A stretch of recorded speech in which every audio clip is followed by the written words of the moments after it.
Muy buenas noches, señoras, caballeros, bienvenidos al Gato al Agua. Hay un fantasma que recorre Europa, que decía el otro, que casi nadie le está contando, porque la mayor parte de los medios de comunicación están alineados con el poder vigente, ¿no? Y entonces esto, como que lo callan, tal. Pero es de una extrema gravedad. Lo que ha pasado en Rumanía, que es algo de lo que solo estamos hablando aquí, es para no creérselo. Les recuerdo que en Rumanía el Tribunal Constitucional, el mismo que había dado por válidas unas elecciones, decidió anularlas. ¿Por qué? Por una supuesta influencia rusa, no en el resultado, en las papeletas, en fin, sino en campañas de propaganda. La cosa llegó hasta el punto de que el presidente vigente dimitió por pura vergüenza. La del segundo partido recurrió a esa anulación. El candidato, mire usted por dónde, era un señor al que se tiene por prorruso, en realidad un soberanista que no quería bases de la OTAN, más bases de la OTAN en Rumanía. Ayer era detenido, lo contamos aquí, era detenido por una supuesta vinculación de un escolta suyo con una historia de tráfico, igual que Marlaska, que tenía un escolta procesado por tráfico de drogas, detenido, en fin, bueno, pues lo mismo, solo que esta vez a Marlaska no le han detenido y a Georgescu, que así se llama este señor sí. Hoy hemos sabido por la propia Fiscalía de Rumanía que en realidad quien había pagado esa campaña no habían sido los rusos, sino el Partido Liberal Rumano. No obstante, a este Georgescu, detenido y enseguida puesto en libertad, se le ha impuesto la obligación de no hacer ninguna declaración hasta después de las elecciones, con lo cual usted me contará cómo va a hacer campaña. Rumanía es un país de la Unión Europea, tan de la Unión Europea como nosotros. Rumanía es un país supuestamente democrático, tan democrático supuestamente como nosotros. Rumanía es un país donde el excomisario Thierry Breton blasonó de haber anulado unas elecciones y dijo: lo mismo haremos en Alemania. En Alemania no le ha hecho falta porque Alternativa por Alemania, el Partido Patriota, como usted sabe, aquí lo hemos explicado, quedó en segundo lugar y el ganador se apresuró a pactar con el perdedor para reeditar estos pactos socialistas populares que van siendo al parecer la norma, porque en Austria hoy mismo el Freiheit, el FPO, el partido que ganó, que es el Partido Patriota, que ganó las elecciones, no va a poder gobernar. ¿Por qué? Porque el Partido Popular de allá y el Partido Socialista de allá pactan también para que no entren. Y ojo con el asunto que es extremadamente importante. ¿Por qué? Pues porque va dando la impresión de que la consigna ahora en Europa es aislar a los patriotas, a los soberanistas, apartarlos de la vida pública. Pueden representar hasta un tercio del electorado, como ocurre en Francia, pero hay que apartarlos. Se diría que en Bruselas la consigna es construir democracias donde al menos una tercera parte del demos no exista. Y eso es el final. No solo es el final de la democracia, que también, por supuesto, es que es el final de la Unión Europea, porque se convierte en una liga de oligarquías absolutamente indefendible, salvo por quienes les están pagando. ¿Y quiénes les están pagando? Pues hoy nos hemos enterado también, dentro de esta gigantesca limpieza que está haciendo el equipo de Trump en los Estados Unidos, de que la USAID, la Agencia Internacional de los Estados Unidos, le había pagado la campaña en Polonia a Donald Tusk. Más exactamente, había pagado la campaña permanente contra los conservadores patriotas del PiS para que ganara Tusk. Y todo así. Esto no es injerencia, al parecer. Injerencia es lo otro. Bueno, estamos donde estamos. Hay consigna. El poder establecido, que además ahora está en horas francamente bajas con el arreglo en la Casa Blanca, quiere apartar de la vida pública a una buena parte de los europeos, que dejen de existir. Y en España también. ¿Sabe usted que hay un intento de modificación de la ley para que Vox se quede fuera? No lo sabe, ¿verdad? Porque no sigue usted a Jorge Buxadé. Bueno, nosotros hoy le tenemos aquí, así que con ello vamos.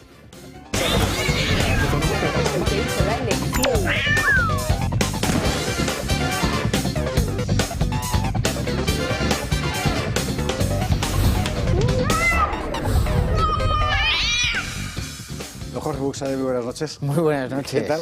Bueno, yo no sabría muy bien por dónde empezar. Siguiendo el canon periodístico, vamos a empezar por lo más cercano a nosotros, que es esto que publicabas tú ahí en el debate, si no recuerdo mal, sí, ayer, haciendo eco de una información publicada por el propio diario El Debate sobre esa modificación legal para asfixiar a Vox desde el punto de vista financiero. Sin duda, vamos, El Debate publicó ayer una nota de que el Gobierno tiene ya elaborado un anteproyecto de ley para cambiar la ley de financiación de partidos políticos. Muy sencillo. Nosotros en Vox siempre hemos defendido que los partidos políticos tienen que financiarse con sus afiliados y con aportaciones privadas, conseguir que la gente aporte y que no haya financiación pública. En tanto esto no se cambie, y para eso necesitamos ganar con mayoría absoluta, porque el resto de partidos votarán en contra, pues tenemos que acudir a ambas financiaciones. Y como nos es muy difícil acudir a la financiación bancaria en España, pues hemos tenido que utilizar formas creativas y legales. Creativas y legales. Y legales, o legales y creativas. Y claro, el gobierno ahora pues dice, pues vamos a cambiar la ley. Vamos a cambiar la ley para ver que Vox, ¿cómo se está financiando Vox? Pues Vox se financia de una forma maravillosa, que es sacando mesas informativas a la calle, con valientes como el otro día en Rentería, o en Pamplona, o en cualquier pueblo de la provincia de Barcelona, y pues a cambio de pues, la pulserita, un bolígrafo, pues hay aportaciones. La gente, pues como el bote de la Cruz Roja de los viejos tiempos, ¿no? Sí, sí. Y pues ahora eso hay que cambiarlo. Y cambiar también que no se pueda recibir financiación de entidades financieras europeas, con lo cual directamente se cargan la libre circulación de capitales. ¿Esto qué quiere decir? Vamos a ver, quiero recordar un caso parecido cuando el Frente Nacional todavía se llamaba así, en el caso de Marine Le Pen, que tuvo que recurrir a bancos exteriores porque en Francia ninguno le quería dar dinero, porque gran polémica, porque uno de esos bancos era rusos. Pero aquí estamos hablando de bancos europeos en los que todos tenemos cuentas. Dentro de la Unión Europea, por supuesto. Claro. Más aún, yo no, porque me he dicho que no quiero, pero la mayor parte de los eurodiputados tienen cuentas en bancos belgas, porque es lo que te proponen allí, porque así todo se facilita la gestión. Pero digo, bueno, no. Es decir, que por supuesto, y las empresas pues operan con bancos extranjeros y sobre todo en el ámbito europeo. ¿Por qué? Pues bueno, para ahogar a la financiación de Vox. Y hoy es Vox, pero mañana será pues un conglomerado de empresas o unos autónomos o cualquier español que digan que esto Pero vamos a ver. Cuidado. Y lo peor aún es que, hablando de ese doble rasero clásico de la Unión Europea, yo en mi artículo lo explico, es que tenemos un antecedente. Y Orbán, en Hungría, muy preocupado por la injerencia de Soros y la injerencia extranjera, aprobó una ley que simplemente obligaba a que las ONGs y organizaciones de la sociedad civil comunicasen, publicasen, pusiesen en su web que entidades extranjeras donaban directamente, aportaban. El Tribunal de Justicia de la Unión Europea dijo que eso era contrario al derecho de la Unión Europea, a la protección de datos de carácter personal, y anuló esa ley. Ahora sabemos que uno de los grandes financiadores de la oposición a Orbán es Soros y es el USAID igualmente, y eso se declaró contrario al tratado. Pero estoy convencido que si esta ley se aprueba, nadie en Bruselas, salvo que cambiemos Bruselas, le dirá nada a Sánchez. Porque ese es el gran juego de Sánchez. Sánchez va a Bruselas, le dice que sí a todo a von der Leyen, da igual, lo he explicado muchas veces, que perjudique al campo, que perjudique a la pesca, que perjudique a la industria, que perjudique a quien sea, él va a decir que sí a todo porque lo que está comprando es impunidad por parte de Úrsula. Pero vamos a ver, que no puede ser legal eso. No es Quiero legal. decir, si cualquier chaval se va a una cuenta, mira, esto no es publicidad, la cuenta naranja, ¿verdad? Todo el mundo, y es un banco extranjero, quiero decir, pero es europeo. Claro. ¿Cómo es posible que un particular pueda hacerlo y un partido no? Y un partido no. Bueno, pues porque ellos quieren, pero es que es ilegal, va contra los más elementales principios de justicia, con la propia Unión Europea. Es que ellos se están cargando el proyecto europeo famoso, lo están cargando ellos, atacando la democracia, la libertad de expresión y ahora la libre circulación de capitales. Se lo cargan ellos porque les da igual, porque lo único que quieren es estar en el poder. Pero también lo es inconstitucional y contraria al tratado la ley de amnistía, y paso adelante. Y ese partido que decía que la iba a parar con Bruselas, que es el Partido Popular, no paró nada, porque en Bruselas no paró nadie nada. Por eso hemos tenido la suerte de que el debate tuviese esta exclusiva y de empezar a trabajar, y nuestra presión para que, si realmente va por un anteproyecto de ley, esto pasará por el Consejo de Estado y por el Consejo General del Poder Judicial. Entiendo que haya un poquito de dignidad en esos órganos y hagan informes negativos. Otra cosa es que utilicen el sistema de hacerlo por una proposición de ley de partido político para saltárselo todo, que Conde Pumpido dijo que le parecía muy bien, y es una barbaridad que está en contra de los más elementales principios democráticos. Así está España. España, palabras gruesas, podríamos decir que ha dejado de ser un Estado de Derecho, en el sentido clásico de Estado de Derecho. Hombre, vamos a ver. Tienes al fiscal general del Estado directamente acusado por un juez de haber filtrado información secreta, con lo cual sí, efectivamente. Bueno, han asaltado, si no, se puede el Tribunal Constitucional, el Consejo General del Poder Judicial, por supuesto, el Tribunal de Cuentas. Y yo en el artículo le doy un palito y lo voy a hacer aquí a todos aquellos, no este medio, pero sí muchos medios, digo tirios y troyanos, para que todo el mundo entienda, los que dependen de Ferraz y los que dependen de Génova, que han atacado a Vox diciendo que Vox tenía financiación ilegal o ilícita. Precisamente esto demuestra que la financiación de Vox ha sido correcta y legal. Claro. Porque si ahora quieren cambiar la ley para convertir en ilegal lo que era legal. Es que evidentemente es evidente.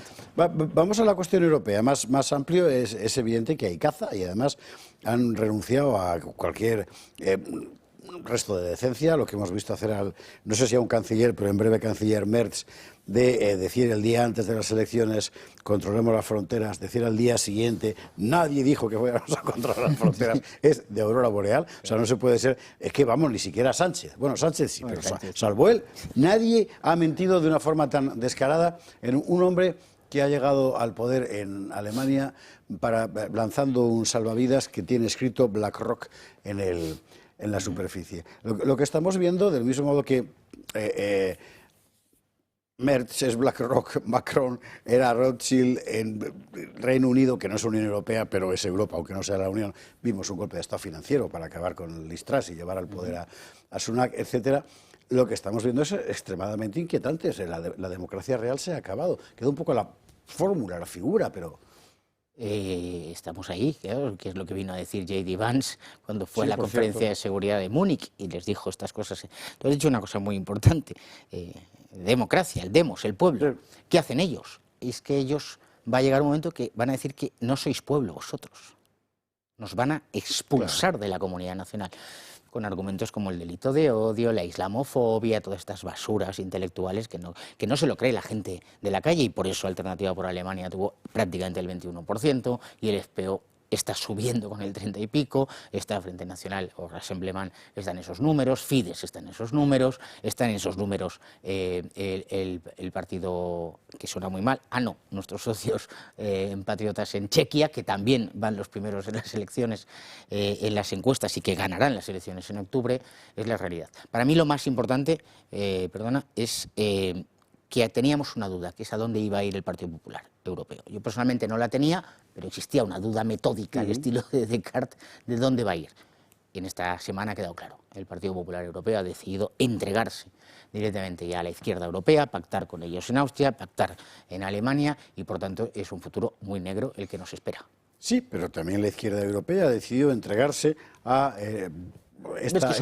a esta derecha. Y aquí es precisamente donde yo quería ir, es decir, la impresión que da es que, y esto cuesta mucho verlo cuando estás metido en el rifirrafe de la política nacional, de las políticas nacionales, porque todos los países es igual, tirándose los trastos y tal, en el fondo es un gigantesco teatrillo, las grandes cuestiones que son las que se pactan fuera, las pactan siempre, y yo creo que lo que todo el mundo se pregunta es por qué, y en beneficio de quién, es que es muy poco comprensible. En beneficio pues de mucha gente, ¿no? Eso que llamamos las élites, los burócratas, que tiene cara y ojos, es decir, es esa clase política de Bruselas, es toda la burocracia bruseliense, son las organizaciones internacionales y esas agencias que hemos dicho, y que ahora hay como un movimiento de autodefensa aquí dentro del ámbito de la Unión Europea, porque Trump está dando muy fuerte. Es decir, salir del Acuerdo de París, levantar no la alfombra, no, la gigantesca manta de USAID, salirse de la Organización Mundial de la Salud. Ellos consideran que eso es su territorio, eso lo estaban controlando ellos.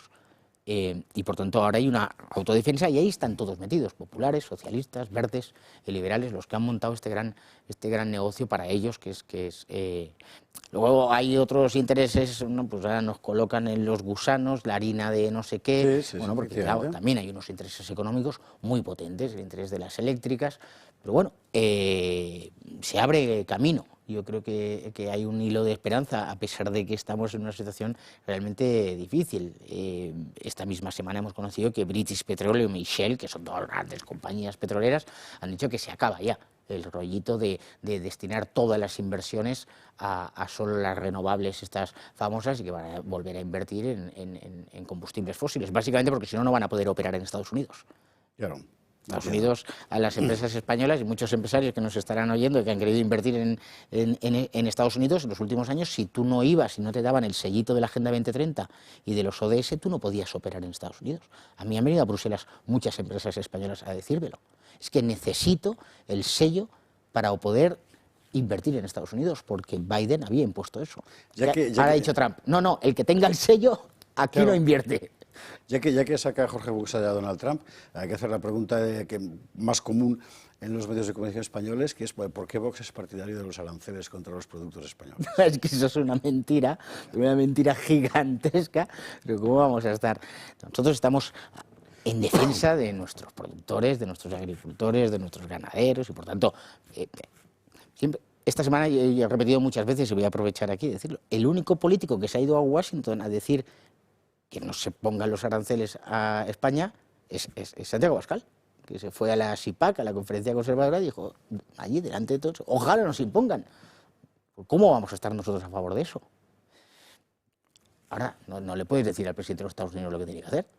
Básicamente, cuando quien ha maltratado, destruido y llevado al colapso a nuestra agricultura, a nuestra ganadería, no es Estados Unidos, es Bruselas. Aquí es donde yo quería ir también, porque es una cosa que la mayor parte de la gente desconoce, porque Europa es más que nada un papanatismo retórico en España y la gente no se entera muy bien muchas veces de hasta qué punto determinan las políticas. La política arancelaria es competencia comunitaria mayormente. Comunitaria, no, por supuesto, por supuesto, y tenemos aranceles. Tenemos aranceles y tenemos cuotas. Por ejemplo, hace poco conocíamos por una denuncia de una organización agraria que por el puerto de Algeciras, Marruecos, ha producido un fraude fiscal de 71 millones de euros porque no se está vigilando el control de frontera. Que el control de frontera no es solo para el inmigrante ilegal, también es para la mercancía. El puesto fronterizo en el puerto de Algeciras pues no se controla y por tanto pues entra material por encima de las cuotas que debería pagar un arancel, por supuesto. El arancel forma parte de la política comercial de cualquier organización que opera en el mercado. Pero más allá de esto, la mentira. Vox está a favor de los aranceles. ¿Cómo vamos a estar a favor? Por supuesto que no los queremos, pero lo que no queremos fundamentalmente es esa política de Bruselas, y la de Madrid, y la de Valencia, porque al final también las comunidades autónomas son las competentes con carácter exclusivo en materia agrícola. Es que hay que contarlo todo. En materia de agricultura, quienes son competentes es la Unión Europea y las comunidades autónomas. Estado es una especie de intermediario, pues porque en la Constitución se hizo así, y una materia tan estratégica como es la agricultura, se decidió que podía ser de competencia de las comunidades autónomas. Otro fracaso histórico y que hay que cambiar también, claro. Hay dos cuestiones precisamente de ámbito europeo, ya que en ello estamos, que me gustaría tocar. Una no es específicamente europeo, o no lo era hasta hace poco, ahora ya sí, que es la cuestión de la defensa. O sea, Vox siempre ha sido un partido abiertamente atlantista, incluso a juicio de algunos demasiado atlantista, alineado fundamentalmente con la OTAN. Ahora la OTAN está en una situación realmente delicada, porque da la impresión de que a Estados Unidos le interesa que la pata europea sea una pata muy grande, y por tanto invierta muchísimo más para ellos concentrarse en otros frentes. Al mismo tiempo, ese proyecto de esa OTAN está tan identificado con el proyecto de una, para entendernos, oligarquía globalista, que antes no lo estaba, ahora sí, que se hace difícil defenderlo. Yo no sé con qué, me imagino, no voy a pedir una respuesta nítida, porque me imagino que la visión de Jorge Buxade, aunque sea mucho más aguda que la mía, adolecerá de la misma incertidumbre que todo el mundo en este momento, que nadie sabe qué es lo que va a pasar. Pero sí que me gustaría saber a mí qué me gustaría que pasara. Quiero decir a ti. ¿A mí? Sí. A mí me gustaría que en materia de defensa España invirtiese más y de forma más inteligente, que nuestros soldados estuviesen protegiendo nuestras fronteras, estuviesen bien formados, que hubiese una llamada eficaz y eficiente a esos miles de jóvenes que con toda seguridad tienen vocación militar, pero que como nadie se lo ha contado, pues no se suman a un servicio militar obligatorio. Hay profesional, mayor inversión en material, que Ceuta y Melilla, que Canarias estuviesen protegidos y que los ejércitos españoles estuviese allí donde los intereses de España están en juego.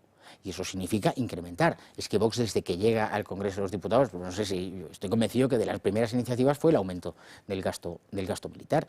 Nuestro vecino del lado, Marruecos, creo que está invirtiendo un 8% anual su inversión en gasto militar, y además el gasto militar produce efectos para la industria civil. No hace falta contarlo, de que Internet nace en el ámbito militar, hasta la medicina militar ha producido grandes avances en la medicina civil. Por lo tanto, esto es una pieza fundamental. Dicho esto, hemos sido atlantistas y seguimos siendo atlantistas, porque en una situación de mega macro conflicto, pues hombre, si tienes socios que puedan venir a ayudarte, eso es bueno. Y socios que tienen que ser leales y socios que tienen que ser fiables. Luego está todo lo que no es OTAN, todo lo que no es el nivel militar, que es el tema político y geopolítico, que esto se ha desbaratado absolutamente, se ha desbaratado porque, bueno, pues por eso que hemos criticado y que hemos denunciado, que es ese globalismo rampante de los últimos 20-25 años que ha producido un cambio brutal. Parece que abrimos los ojos, pero esto viene desde la caída del muro y el telón, etcétera. La izquierda se reforma y se convierte en una izquierda planetaria. Y bueno, lo que ya sabemos, feminista y ecologista, y todo cambia, ya el derechas y izquierdas desaparece. Bueno, y en ese mundo, pues la OTAN tendrá que recolocarse, por supuesto. ¿Qué me preocupa? Pues me preocupa que Ceuta y Melilla no estén bajo el amparo de la OTAN. Y me preocupa además que eso fuese consciente cuando España se incorpora a la OTAN. Porque cuando tú incorporas a un tratado internacional, tú puedes estableces tú las condiciones y las negocias. Fue Felipe González, el de OTAN no, OTAN sí. Felipe González, efectivamente. Felipe González, que ahora va dando también lecciones de atlantismo a todo, pero vota a Sánchez. Pero vota a Sánchez. En fin, cualquier día Aznar votará a Sánchez también. Sí. Última pregunta, y que es otra pregunta que la gente se hace recurrentemente. Es muy difícil explicar la división de grupos patriotas dentro del Parlamento Europeo, lo que significa conservadores y reformistas, lo que significa vuestro grupo, patriotas ahora, lo que significa, no sé si sigue llamándose Identidad y Democracia o si sigue llamándose así o de otra manera. Sí. El hecho es que los partidos, digamos, que no forman parte del consenso globalista del Parlamento Europeo no son un bloque. ¿Por qué? Ya hemos visto que por razones de grandes divergencias personales no es, porque se los ve juntos con relativa frecuencia, pero sería interesante explicar por qué. Bueno, hay tres grupos, es lo primero. El grupo de reformistas, el grupo de patriotas, que es donde está Vox ahora, y el grupo de soberanistas, que es donde está Alternativa por Alemania. Es muy complicado aquello, porque en cada uno de los grupos, en soberanistas hay 7 partidos, en el nuestro hay 13, en ECR creo que hay 15. Hacer una amalgama de todo esto es bastante complicado cuando hay delegaciones, yo qué sé, italianas en uno y italianas en otro. Claro, etcétera, claro, ¿no? Eso es al final esto es un poco complicado. Pero la alianza existe y la cooperación existe y es permanente. Y es verdad que los grandes líderes, digámoslo así, pues en uno, Giorgia Meloni, y en el otro pongamos a Santiago Abascal, que es el presidente de Patriots, y ahora pues aparece como gran líder Alice Weidel en Alemania, pues hay una gran sintonía. Y hay unas relaciones, bueno, que van, bueno, entre Giorgia y Santiago es amistad personal. Y por tanto, ¿se puede hacer un gran grupo? Sí. ¿Nosotros trabajamos por un gran grupo? Sí. ¿Llegará el gran grupo? Creo que sí. Pero hay que seguir trabajando y hay muchas cuestiones que establecen pues eso, pues diferencias, matices, etcétera. También te digo, es que da igual, lo importante es estar unidos en los objetivos y eso se está consiguiendo. Cuando Jordan Bardella, el presidente de Rassemblement, lanza una propuesta en el Parlamento Europeo para suspender el Pacto Verde, que eso provoca que el Partido Popular, Europeo, Socialistas y Verdes entren en pánico, porque soberanistas dicen, estamos en esto, y en el grupo de reformistas, Nicola Procaccini, de Fratelli d'Italia, dice, estamos dispuestos a examinarlo, vamos a verlo. Esto les produce un pánico, porque claro, estás hablando de más de una tercera parte del Parlamento Europeo, planteando una batalla ahí, ¿no? ¿Se puede conseguir? Sí, yo creo que estamos en el camino correcto, pero ahora mismo tampoco te digo que no es lo más importante. Con todo lo que tenemos encima de la mesa, la Comisión Europea esta semana nos ha lanzado como 4 o 5 documentos, una nueva visión de la agricultura, su proyecto de la Clean Industrial no sé qué deal, es decir, la industria cero, industria limpia, luego la brújula de la competitividad, vamos, que nos van a machacar con documentos, y va a intentar consumarse la estafa de Merz, que es, digo una cosa y hago otra. ¿Cerraremos las fronteras? No. Pues aquí nadie dijo que íbamos a cerrar las fronteras. Ni man decía, efectivamente, nadie. En fin. Por volver al principio de la entrevista, que en realidad era lo que motivaba la conversación, este intento de asfixiar financieramente a Vox se materializará a partir de, no sabemos exactamente cuándo. Conocemos la intención del gobierno, no conocemos aún ni el plazo ni el instrumento. Por lo que informa el debate, es un anteproyecto de ley, tiene que pasar los trámites, en pocos meses puede estar en el Congreso de los Diputados, aprobado por el Consejo de Ministros, y a votar, señores. Joder. Bueno, de momento para aguantar picas y arcabuces, mira, ahora. Regalo, picas y arcabuces, 2 libros sobre tema tercios, que además os va a venir fenomenal para llevar a Flandes en el Parlamento Europeo. Pues muchísimas gracias, porque justo este fin de semana he terminado los 2 que me estaba leyendo, en los viajes a Berlín, ida y vuelta, y a Bruselas, ida y vuelta, con lo cual tengo ya lecturas para la semana que viene. Hay que pasear por las calles de Bruselas con el libro de los tercios, que ese es un desafío. Maravilloso. Jorge Buxade, gracias mil. Muchas gracias. Nosotros nos vamos a la publicidad. A la vuelta llegan los contertulios Miguel Ángel Quintana Paz, Ignacio de Oces, Pedro Luis Pedrosa y muchas cosas que contar. Empezando, ¿sabe usted la jugada? ¿Sacó usted lo de Groenlandia? Tanta gente que decía, Trump se ha vuelto loco, quiere invadir Groenlandia y no sé qué. La página de X de los BRICS ha publicado esta mañana que Rusia y Estados Unidos llegan a un acuerdo para la explotación de los recursos del Ártico. ¿Entiende usted ahora la fanfarronada de Groenlandia de que iba? Y todo así. Bueno, pues luego lo explicamos.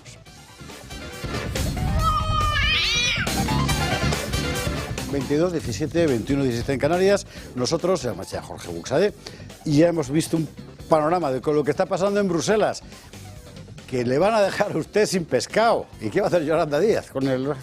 Está la cosa terrorífica. Bueno, eso y todo lo que ha pasado en el mundo y en España. Vamos a ver dónde podemos meter la cuchara, a ver lo que nos da tiempo, porque hay un pastel gigantesco. Titulares. Vamos a empezar por la cosa rumana, que de verdad, hombre, oiga, que han anulado unas elecciones porque ha ganado el que no les gustaba. Bueno, recuerda usted cuál era la doxa hasta ahora, eran los rusos, que habían hecho una campaña en TikTok y habían deformado la opinión pública, porque claro, como no oyen solo a Soros, ¿verdad? Bueno, pues no fueron los rusos, fue el Partido Liberal, lo dice la Fiscalía rumana. Vamos a contar toda esta película y cómo está ahora mismo la cosa. De momento a Georgescu, que es que es la víctima, le han prohibido hacer declaraciones públicas hasta después de las elecciones, lo cual para hacer campaña es lo mejor que hay. Y así estamos. En materia de política internacional, que habrá que pasar por ella, sigue desconcertando a quien se quiera desconcertar. Esta mañana anunciaba a la página de X de los BRICS, o sea, Brasil, Rusia, India, China y la República Surafricana, que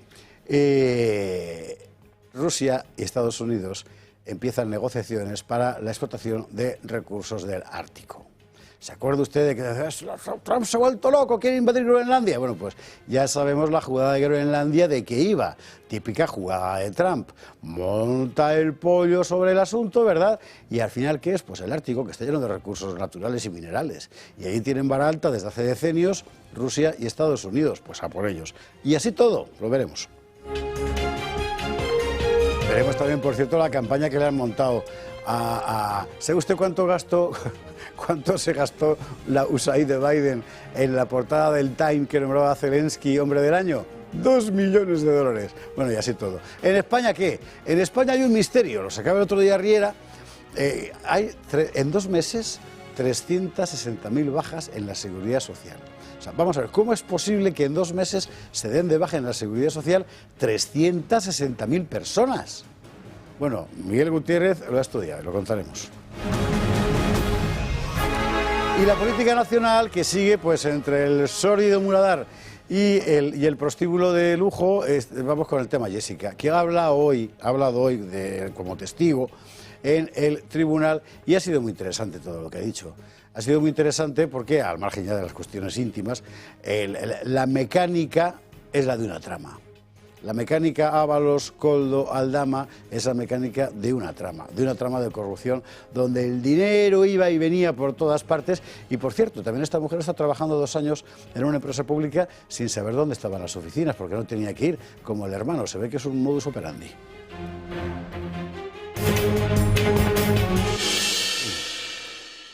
Esto y alguna cosa más que contaremos esta noche con nuestros contertulios. Don Miguel Ángel Quintana Paz, ¿cómo está usted? Muy bien, encantado. ¿Cuánto me alegro? Un día lleno de noticias, ¿no? Y muy sustantivas, y aunque todas ellas con un hilo común, por desgracia. El hilo común habitualmente, últimamente, suele ser bastante preocupante. ¿Verdad? Sí, lo alegro.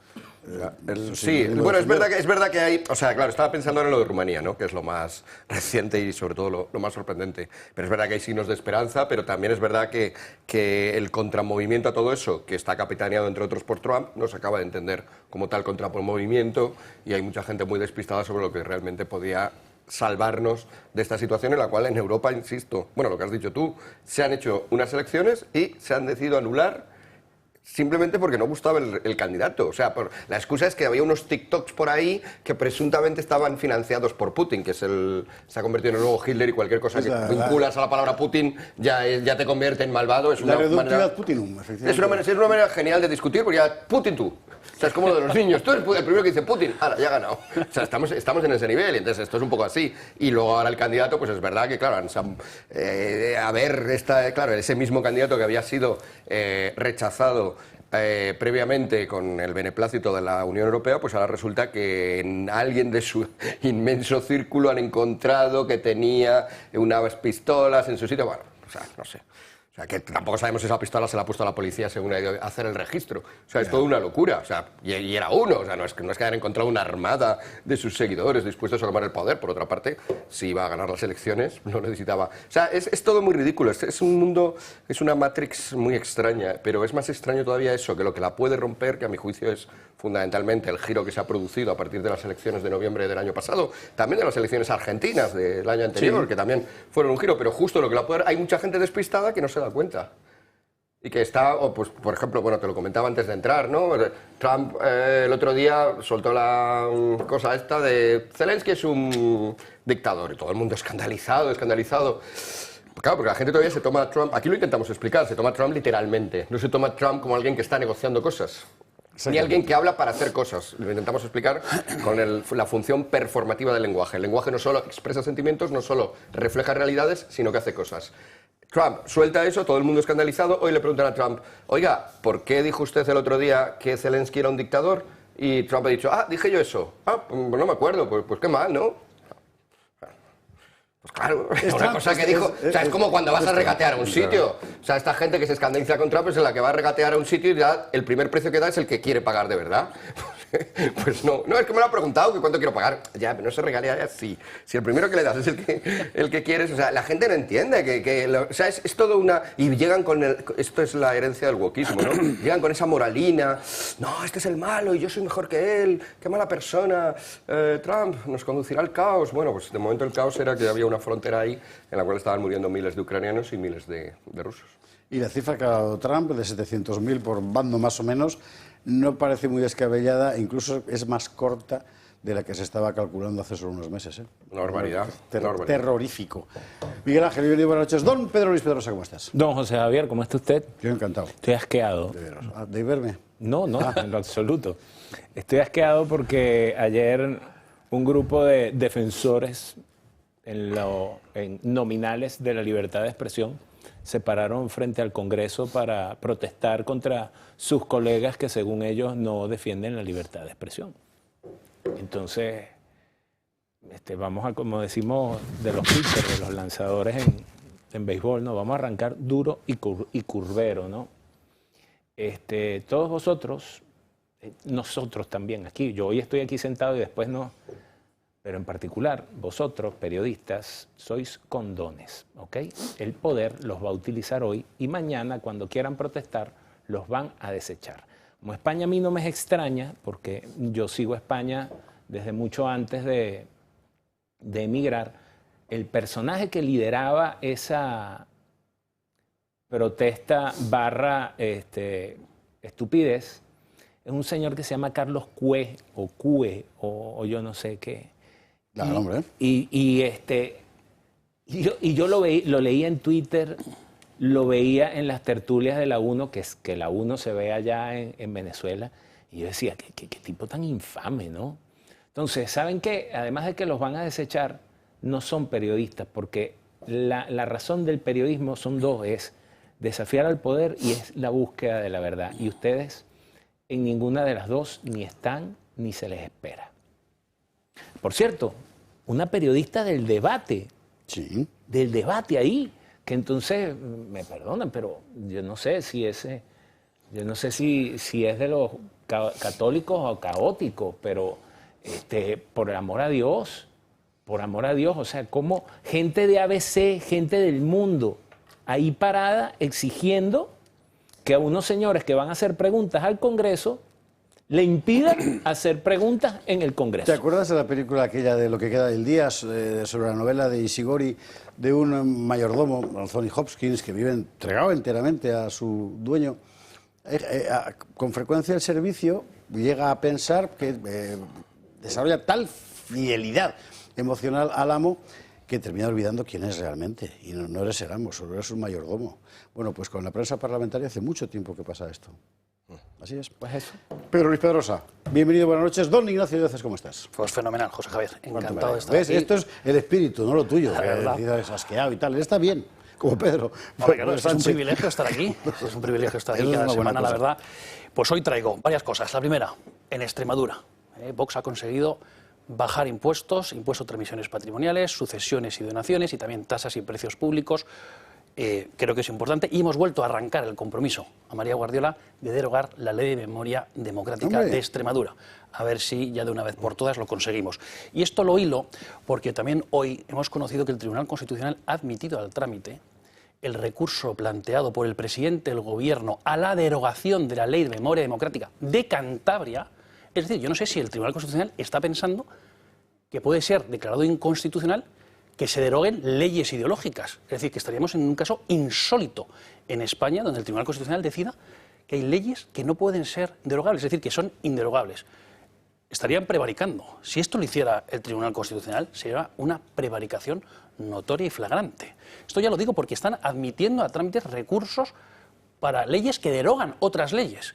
Es decir, como si las leyes de memoria democrática tuvieran que ser ya sine die en España. Porque es verdad que desde que Vox está en las instituciones se derogan leyes ideológicas del Partido Socialista. Y las primeras que se han conseguido son las de Vox con la memoria democrática. En la historia constitucional reciente. Por eso está tan contento Ignacio Díaz. Oye, aquí no como Pedrosa. Porque trae Pero me noticias temo que el importantes. Tribunal Constitucional, vamos, es que sea una prevaricación del libro, pero que es que admitan a trámite el recurso planteado por el presidente del Gobierno de una ley que simplemente deroga a otra. En fin, ¿en qué manos estamos? Ahí estamos, efectivamente. Pues mire, no habrá mal que por bien no venga, porque todas estas cosas van a servir el día de mañana, Dios mediante, para desmantelar el actual Tribunal Constitucional. Solo lo que van acumulando, y con los 3 capones que le ha soltado el Supremo en el último mes, recordándoles que eso se puede juzgar también. Está poniéndose la cosa, claro, para eso hará falta que llegue un gobierno que tenga motosierra. Bueno, nosotros hemos de pasar antes por Adolfo Albistru, que se ha venido con todo el aparataje. Usted está pensando, ¿dónde está Alejo hoy, que es jueves? Está en el extranjero. Por razones de seguridad, yo no voy a decir exactamente dónde, aunque él lo ha publicado, pero vamos. Y además asistiendo a un encuentro del máximo nivel sobre terrorismo internacional y cosas así. Es decir, estaba ocupado, por eso no ha podido venir. Ya nos lo contará la semana que viene. Pero si él no está, sí está su cinturón, que es lo que trae. Sí, sí. Entre otras cosas, Hoy ya me da miedo que no vendamos ningún cinturón. No, porque a está mí lejos. me tiene yo solo puedo tocarlo cuando no está lejos. Es que la cosa Es tiene. verdad. Míralo, Ignacio. Entonces, ábrelo y dime si no escuchas al abrirlo. Sí, no, de verdad. Luke, soy tu padre. Es que es de verdad. Qué bueno. Totalmente. Qué Bueno, bueno. en fin. Bueno, que el guante. Y Pues sigues yo aumentando aparatos, hoy estoy como Ignacio contento. ¿Por qué? Porque Mira que hoy bien. nos ha dicho un espectador una cosa que me ha encantado. Dice, después de 6 meses que llevo con el guante, no tengo dolor. Qué bueno. O sea, no tengo dolor. Hombre, O sea, qué eso ya bien. es lo mejor que puede ocurrir, ¿no? ¿Te acuerdas cómo se llama? Anselmo. Anselmo, abrazo Anselmo. fortísimo, de verdad. Y gracias por confiar, porque aquí solo traemos cosas que funcionan. Eso es Efectivamente. básico, Y todas o sea, que habladas con médicos y ya sabéis. Bueno, pues ¿por qué le ha quitado Anselmo el dolor? Porque en primer lugar, lleva 6 meses y siendo constante. Dice, sí, yo por las mañanas, luego por la noche, como tiene que ser. Un tratamiento tiene que ser constante. Para que sea constante, en primer lugar, tiene que ser, evidentemente, que sea fácil de hacer, porque si es complicado, pues no lo vamos a hacer. Y en segundo lugar, que sea gozoso. Es decir, que cuando tú te lo hagas, no tengas que estar haciendo un ejercicio o algo que realmente no te cueste, ¿no? Bueno, pues con los guantes, colocándonos los 20 minutos, con toda esa tecnología que lleva dentro, esas ondas pulsantes, ese masaje, esa vibración, ese calor, vamos a conseguir, pues eso, que nuestras manos se muevan mejor, que estemos más tranquilos, más a gusto, que podamos abrir persianas, coger cosas, abrochar, desabrochar botones, el reloj, todas esas cosas que hacemos normalmente que cuando tú las haces y no te duelen no pasa nada, pero aquí sí. Y luego tenemos la rodillera, que también estamos encantados porque aquí trabajamos con terapia de luz. Las personas cuando tienen un dolor de rodilla dejan de andar, de pasear, de subir escaleras, y eso es más importante que casi que el propio dolor que tienes, ¿no? Porque eso no puedes dejar de hacerlo. Empezamos a engordar y empezamos la a tener rodilla se problemas. pone peor. La rodilla se pone peor. Se pone peor, etcétera, etcétera. Claro. Y luego, pues bueno, pues el cinturón de Alejo, que así lo hemos bautizado, y yo le agradezco a Alejo que lo haya bautizado así y que me permita decirlo, porque es un cinturón donde tanto puesto en la zona cervical como en la zona dorsal vamos a conseguir, a través de esa terapia de LED, que trabaja con 2 frecuencias, y esa vibración, ese masaje, pues que esos dolores, que a veces son posturales, a veces son de ordenador, etcétera, pues también los evitemos. Así que estamos encantados con ello, y deciros que todo esto, ahora hemos introducido lo que es la telemedicina. Yo creo que es algo, cuanto más cosas podamos hacer en casa sin tener que ir al médico, porque el médico es esencial, pero hay cosas que no. O sea, yo tengo una duda de cualquier tema, y si el médico me lo puede resolver telefónicamente o a través de una videollamada, pues va a ser mucho mejor. Entonces, todos los que tenéis productos nuestros, que sepáis que tenéis la telemedicina. Así que decirlo, porque la vais a tener, son 24 horas al día y 7 días de la semana. También hay nutricionista, que esos son los 5 días de la semana, y también tenéis un psicólogo, bueno, pues también a veces nos puede ayudar. Y por último, bueno, os quiero regalar este librito. Ya yo creo que ya vais viendo los programas que hacemos los sábados y que se repite el domingo después de la misa. En este caso, este fin de semana tenemos a la doctora Victoria Trasmontes, una doctora que ha estado muchísimos años de intensivista en el Hospital 12 de Octubre, ahora está jefa de servicio de la Fundación Jiménez Díaz de Medicina Estética, pero ella fue muy famosa en el momento de la pandemia porque fue la que llevó las tablets a los hospitales para que la gente se pudiera ver con sus enfermos que estaban allí. ¿Y Así todo que eso en el mismo teléfono? Sí, todo en el mismo teléfono. En el 900 Sí, 730 122, recuerde, una sola vez, por favor. Porque si no va a tener que... O sea, una sola vez es suficiente. Le van a contestar la llamada y usted ya pregunta todo lo que quiera. Adolfo, gracias. Gracias a ti, Esparza. Vámonos a la publicidad, que va a ser una pausa brevísima, y empezamos ya con la información. Primero la internacional, luego la económica, después la nacional, y no vamos a dejar títere con cabeza. Ya le decía yo que era cortita, 22:35, 21:35 en Canarias. Vámonos a Rumanía. Vamos a ver, es muy importante contar esto. ¿Por qué? Porque nos puede pasar pasado mañana. Aquí, sí. De ver, claro, ¿por qué no? Rumanía es un país de la Unión Europea. Yo entiendo que hay mucha gente que considera que es una cosa muy lejana. No, es un país de la Unión Europea como nosotros. Y allí un tribunal constitucional asombrosamente parecido al nuestro ha decidido que unas elecciones que había dado por válidas luego no lo eran. ¿Y por qué? Porque no le gustaba el candidato que ha ganado. Y montó una campaña, en fin. Vamos a ver lo que nos cuenta Iago Soler y luego vamos a empezar a hacernos preguntas, empezando por la siguiente. ¿En España esto sería posible? Bueno, de momento, Iago Soler. Es la salida de prisión de Calin Georgescu, el popular candidato rumano ultranacionalista y favorable a Rusia. Horas antes pasaba esto, era asaltado en plena calle. Los agentes lo detenían y registraban su vivienda. Allí habrían encontrado fusiles y miles de euros. La fiscalía lo acusa de 6 delitos, entre ellos crear una organización fascista y antisemita. A la salida de los juzgados juró no arrodillarse ante nadie. Pero lo cierto es que la justicia rumana lo tiene entre la espada y la pared. El Tribunal Constitucional del país balcánico anuló hace meses la primera vuelta de las elecciones que dieron como ganador al prorruso Georgescu. El motivo, una supuesta campaña de injerencia promovida desde Moscú. Muchos expertos señalan a que las pruebas de esa anulación no son fuertes. La justicia debe presentar pruebas extremadamente sólidas. Son declaraciones a los medios del primer ministro rumano, el socialdemócrata Marcel Iolayu. No son pocas las personas que denuncian que es una cacería política, incluidos miembros cercanos a la Casa Blanca como Elon Musk, ya que sostienen que parte de los jueces tendrían supuestas relaciones con redes del multimillonario húngaro George Soros. Desde la justicia al gobierno rumano lo niegan rotundamente. El vicepresidente estadounidense J.D. Vance decía hace unos días en Alemania que Estados Unidos y Europa no tendrán valores comunes si cancelan elecciones porque no te gusta el resultado. Rumanía descendió el pasado año 12 puestos en la clasificación mundial del índice democrático. Lo que ha dicho la Fiscalía del Constitucional rumano, espero no equivocarme en la atribución de órganos jurisdiccionales en Rumanía, pero ya entenderá usted que tengo mis limitaciones, ¿verdad? Que son infinitas y en este caso más. Lo que ha dicho la Fiscalía, eso sí, Fiscalía seguro que es que no les consta que haya sido nadie ruso quien haya pagado la campaña de Georgescu, sino el Partido Liberal Rumano. Es otro partido distinto. ¿Y por qué? Bueno, sabe usted, o sea, a saber. Pero ojo, no estamos hablando de una injerencia que consiste en que tú manipulas el recuento o que haces un pucherazo. No, estamos hablando de una campaña de publicidad, ¿eh? Cuando se habla de injerencia, se habla de una campaña de publicidad, la misma que hacen todos los medios de comunicación internacionales todo el tiempo. Es eso. Ese ha sido el argumento para anular unas elecciones, una barbaridad. ¿Y en España podría ser? Pues es lo que yo le querría preguntar a Ignacio Idoces, porque aquí está todo el mundo con la mosca detrás de la oreja, y la mosca es así. Y no me extraña así. Vamos a ver, vamos a recuperar la información. Elecciones generales, primera vuelta, en noviembre del año pasado, en Rumanía. Presidenciales. Presidenciales. Sí. En diciembre, el 6 de diciembre, anula el Tribunal Constitucional esas elecciones. La autoridad electoral había dicho que todo había sido limpio y transparente, es decir, el equivalente a la Junta Electoral Central de España.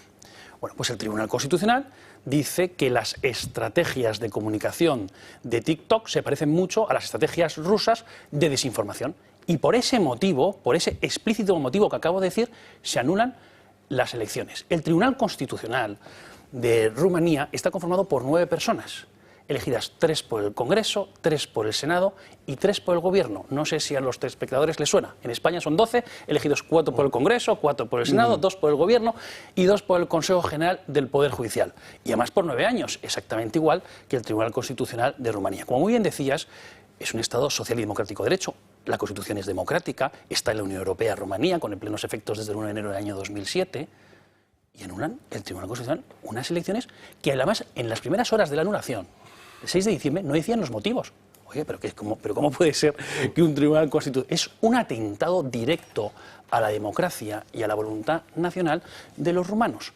Y se lo han llevado por delante en base a sospechas, a simples sospechas. Y ahora hemos sabido, por la Fiscalía, en Rumanía, que es que el Partido Nacional Liberal es el que había financiado esas estrategias publicitarias para intentar desgastar al candidato, o sea, al presidente actual de Rumanía, y en base a esa estrategia subir a Georgescu. Y para que se le fue de las manos. Es decir, un partido metiendo financiación estratégica a través de TikTok a otro partido, pero pensando que como se iban a dividir los votos que le iban a beneficiar a ellos y no al otro. Y la pregunta, por ya responder a lo que has preguntado, es, pues evidentemente, parece sorprendente. Pues podría ser. Es que el Tribunal Constitucional hoy está colonizado directamente por Pedro Sánchez. Estamos viendo unas cosas en el Tribunal Constitucional español desde que llegó Cándido Conde Pumpido a la presidencia, posiblemente flagrantes. Y además, según llegó a la presidencia, empezó a dictar sentencias y sentencias y sentencias, sobre todo de las leyes ideológicas que llevan aparcadas ya mucho tiempo para resolver por parte del Tribunal Constitucional. Entonces, en fin, pues sí, yo creo que evidentemente este Tribunal Constitucional, si considera que Vox es la primera fuerza política y que puede poner en entredicho todas las sinvergoncerías que hacen estos señores, pues ¿por qué no va a exigir a Cándido Conde Pumpido y a los magistrados elegidos directamente por el Partido Socialista que resuelvan diciendo que no sé, hay una injerencia de lo que sea, o que Vox es un partido que ellos consideran, pues que no sé, que atenta contra algo que se inventen ellos sobre la marcha, y con ese, en base a eso, lo anulen. Evidentemente habría otra guerra ahí entre el Tribunal Supremo y el Tribunal Constitucional, pero es que el Tribunal Constitucional está colonizado por los partidos políticos, pero exactamente igual como ocurre en Rumanía, como acabo de exponer.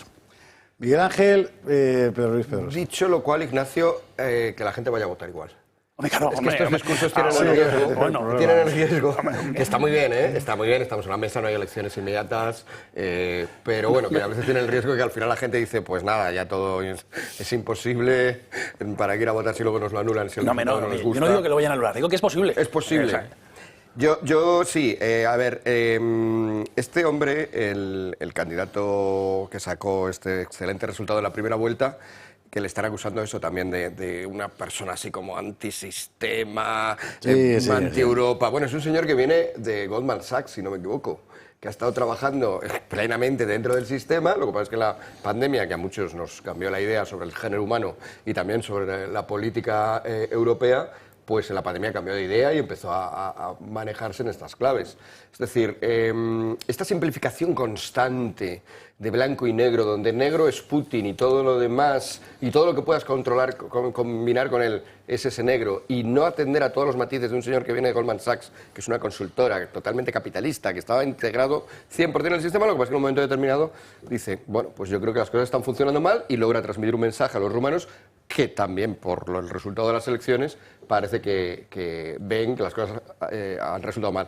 En todo caso, hay que tener en cuenta que ellos tienen una ventaja en Rumanía que no tenemos en España. Estamos hablando de unas elecciones presidenciales. Este hombre se presentaba prácticamente como un candidato caído con paracaídas. Hay partidos, concretamente estoy pensando en uno, que se llama AUR, que tiene unas ideas semejantes, que es un partido con muchos diputados, con muchos eurodiputados, con muchos votantes, con muchos afiliados, que probablemente, si al final a este hombre no le dejan presentarse a las elecciones, podría meterse ahí y con unas ideas muy parecidas, de hecho le está apoyando. Y capitalizar esto, y ahí yo creo, aunque a lo mejor aquí soy yo ahora el que peca de creyente en el derecho, pero ahí yo creo que no se atreverían a también ir esto, porque si no ya no me lo explico. Es decir también que hay otro rasgo, estableciendo las comparaciones con España. Yo inmediatamente pregunté, porque tengo relación con algunos rumanos, precisamente de este partido, de AUR, les pregunté qué estaba pasando en las calles cuando anularon las elecciones. Y la respuesta era desoladora, no estaba pasando nada. Y por eso ahora traigo la simetría con España. ¿Cuán capaces estamos de defender nuestros derechos, nuestra democracia, nuestra voluntad? Ha habido un montón de manifestaciones de varios días, aquí las hemos visto, pero con esto ha pasado un poco como cuando uno ve, no ahora, hace unos años la guerra en Beirut. Te da la impresión de que Beirut está estallando todo el tiempo. No, a ver, y en realidad no. Tú has visto las imágenes donde efectivamente ha habido una explosión. Pero la gente en Beirut muchas veces ni se ha enterado. Esto es interesante porque ha habido manifestaciones largo tiempo. Alguna duró hasta 3 o 4 días porque la gente iba todas las noches. A ver, corrijo porque se me ha entendido mal. No digo que no haya habido protestas, digo justo cuando pasó. De hecho, soy tan consciente de que ha habido protestas posteriormente, y está tan claro que no era lo que quería decir, que en una de ellas he participado yo, en el Parlamento Europeo, porque de la casualidad que estaba visitando el Parlamento Europeo y se pusieron a la puerta miembros de estos otros partidos, me dieron un cartelito, estaré de hecho por ahí, porque las cámaras, al ser un idioma raro, pues les llamaba la atención. Me dieron un cartelito en español diciendo elecciones libres o sea, que sé que ha habido protestas, pero en el mismo día la reacción no fue inmediatamente tomar la Bastilla, el mismo día. Y en los días siguientes tampoco fue tomar la Bastilla. Fue tomar la Bastilla, verdad que estaban ahí con 2 bajo cero, 3 bajo cero manifestándose, que lo mismo sí que era muy impresionante. Pero no es al final, pero esto es muy importante tenerlo en cuenta, siempre son minorías decisivas, que se llaman así por algo, las que toman la vanguardia de cualquier cosa, O sea, que los españoles no salen a la calle contra Ábalos, ni saldrán, nunca han salido contra nadie, pero está la foto y la minoría decisiva. Bueno, eso es lo que yo creo, pero Luis Pedrosa estará de acuerdo conmigo y lo ampliará seguramente con procedimientos un poco más expeditivos. Lo primero es que cualquier elección en cualquier país tiene que acostumbrarse a que va a haber, sobre todo desde la irrupción. Hay un libro interesantísimo de Giovanni Sartori que se llama Homo Videns, la sociedad teledirigida. ¿Sí, señor? que habla de, bueno, de cómo la imagen influye, cómo la televisión rompió con todo lo que... Sobre todo rompió con la capacidad de abstracción y de pensar de las personas porque la imagen prelaba. Sartori escribió ese libro antes de que las redes sociales fuesen lo que son hoy en día, ¿no? Porque yo, y en el curso que yo dicto, yo lo aclaro, pues el tema de las redes sociales irrumpió. Entonces, terminó de romper la capacidad analítica de las personas. Y en cualquier elección, en cualquier país, tienen que acostumbrarse a que sí, hay otros países jugando también. Y jugaron en las elecciones de Brasil, jugaron en las elecciones de Colombia. ¿Quiénes? Desde Venezuela, ustedes dirán que no, que Venezuela está en la carra plana, están comiéndose un cable, pero sí, el gobierno de Venezuela invierte dinero y lo pone al servicio de sus aliados para crear granjas de bots, hacer mensajes y todas estas cosas. Entonces eso debe, porque entonces lo otro que te queda es cerrar todo y eso no lo puedes hacer. Sobre la injerencia, verdaderamente injerencia, yo recomiendo ver una película donde trabaja se me olvidó el nombre de ella ahorita, la película se llama Expertos en Crisis.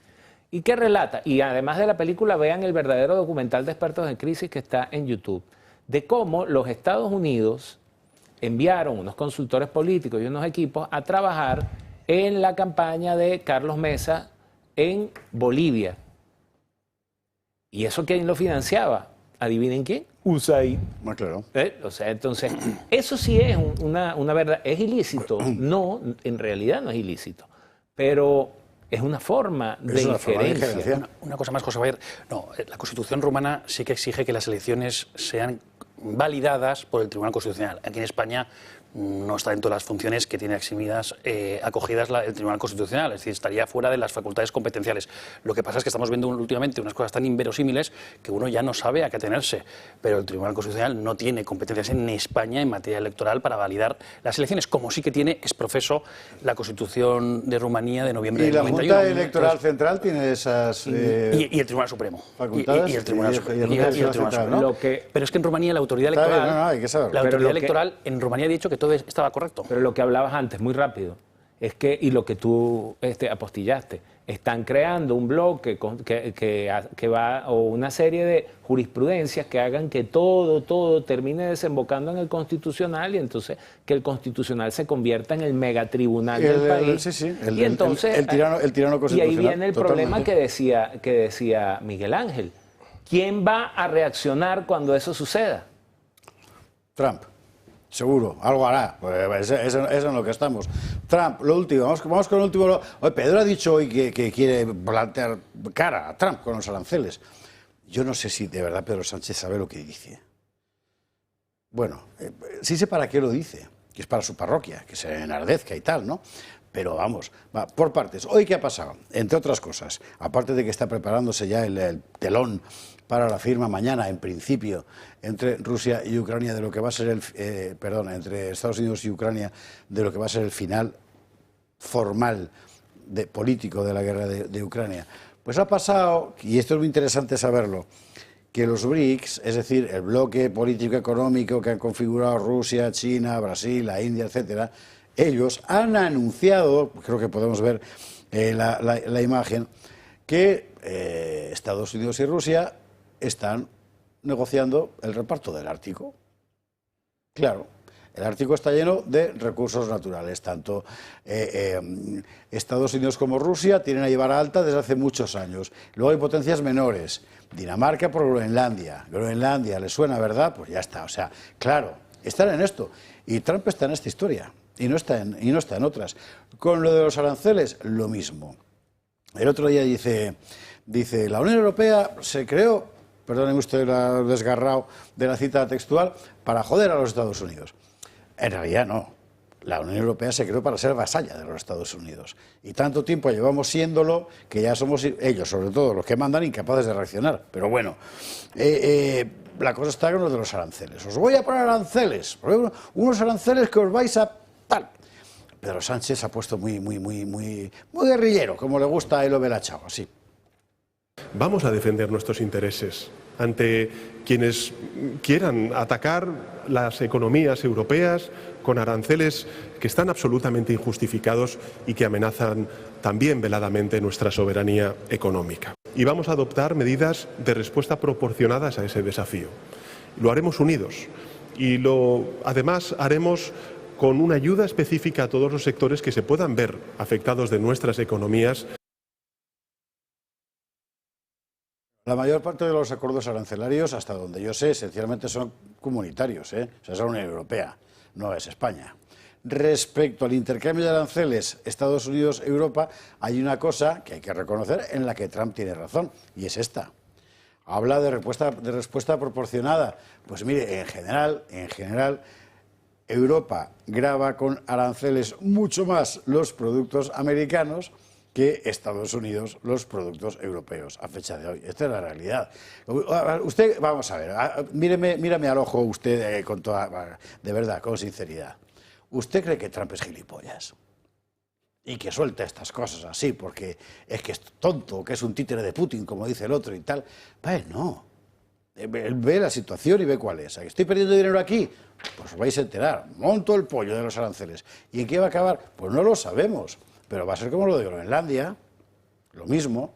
¿No quieres que invada Groenlandia? Bueno, pues esta parte del Ártico para mí también. Y así, y con esto va a ser exactamente igual, claro. Porque lo que no va a hacer Trump es llevar a su economía a una situación en la que vaya a perder dinero. Y eso es lo que está pensando. O poder. Bueno, y esta es la cuestión. En fin, yo lo siento. Ya sé que la gente prefiere pensar que hay un mundo bueno y un mundo malo y tal, pero no, el poder es así de siempre. Y ya puestos a elegir aquí bueno y malo, pues ¿qué quieres que te diga? A mí me parece que ese apunte que has marcado, José Javier, de que para los mismos productos hay mayores gravámenes y aranceles por parte de la Unión Europea de los productos que vienen, que se importan de los Estados Unidos, que al revés, es importante, porque hemos empezado a hablar de los aranceles una vez ha llegado Donald Trump a la presidencia de los Estados Unidos. Antes prácticamente no se hablaba de los gravámenes. Fíjate, solo la primera vez con la aceituna española, ¿te acuerdas? Y se le dijo a Bruselas que los peleara. Y no sé lo que pasó al final. Entonces, la gran pregunta es, ¿la Unión Europea no ha impuesto limitaciones, cargas, gravámenes a los productores españoles, a los productores europeos, una y otra vez? Quien ha desindustrializado España y las naciones europeas es la propia Unión Europea, de acuerdo con su fanatismo climático, con leyes absurdas que limitan, cuando no prohíben la exploración, la explotación, la investigación sobre nuestros propios recursos naturales, y otras potencias lo han aprovechado. Fíjese, China, Sudáfrica, la India. Ellos no están en estas cuestiones del fanatismo climático, de que hay que reducir los gases de efecto invernadero.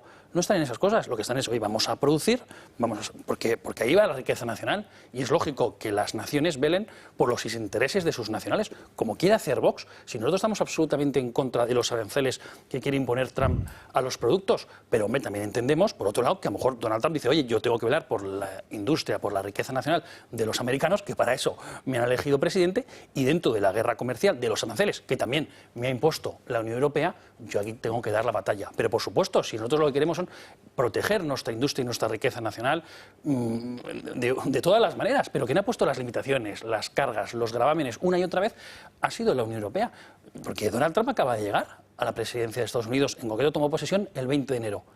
¿Qué pasa? ¿Que nuestros agricultores, nuestros ganaderos, nuestras industrias estaban bollantes o estaban ya asfixiadas y pasándolo mal? Yo creo que es evidente la respuesta, ¿no?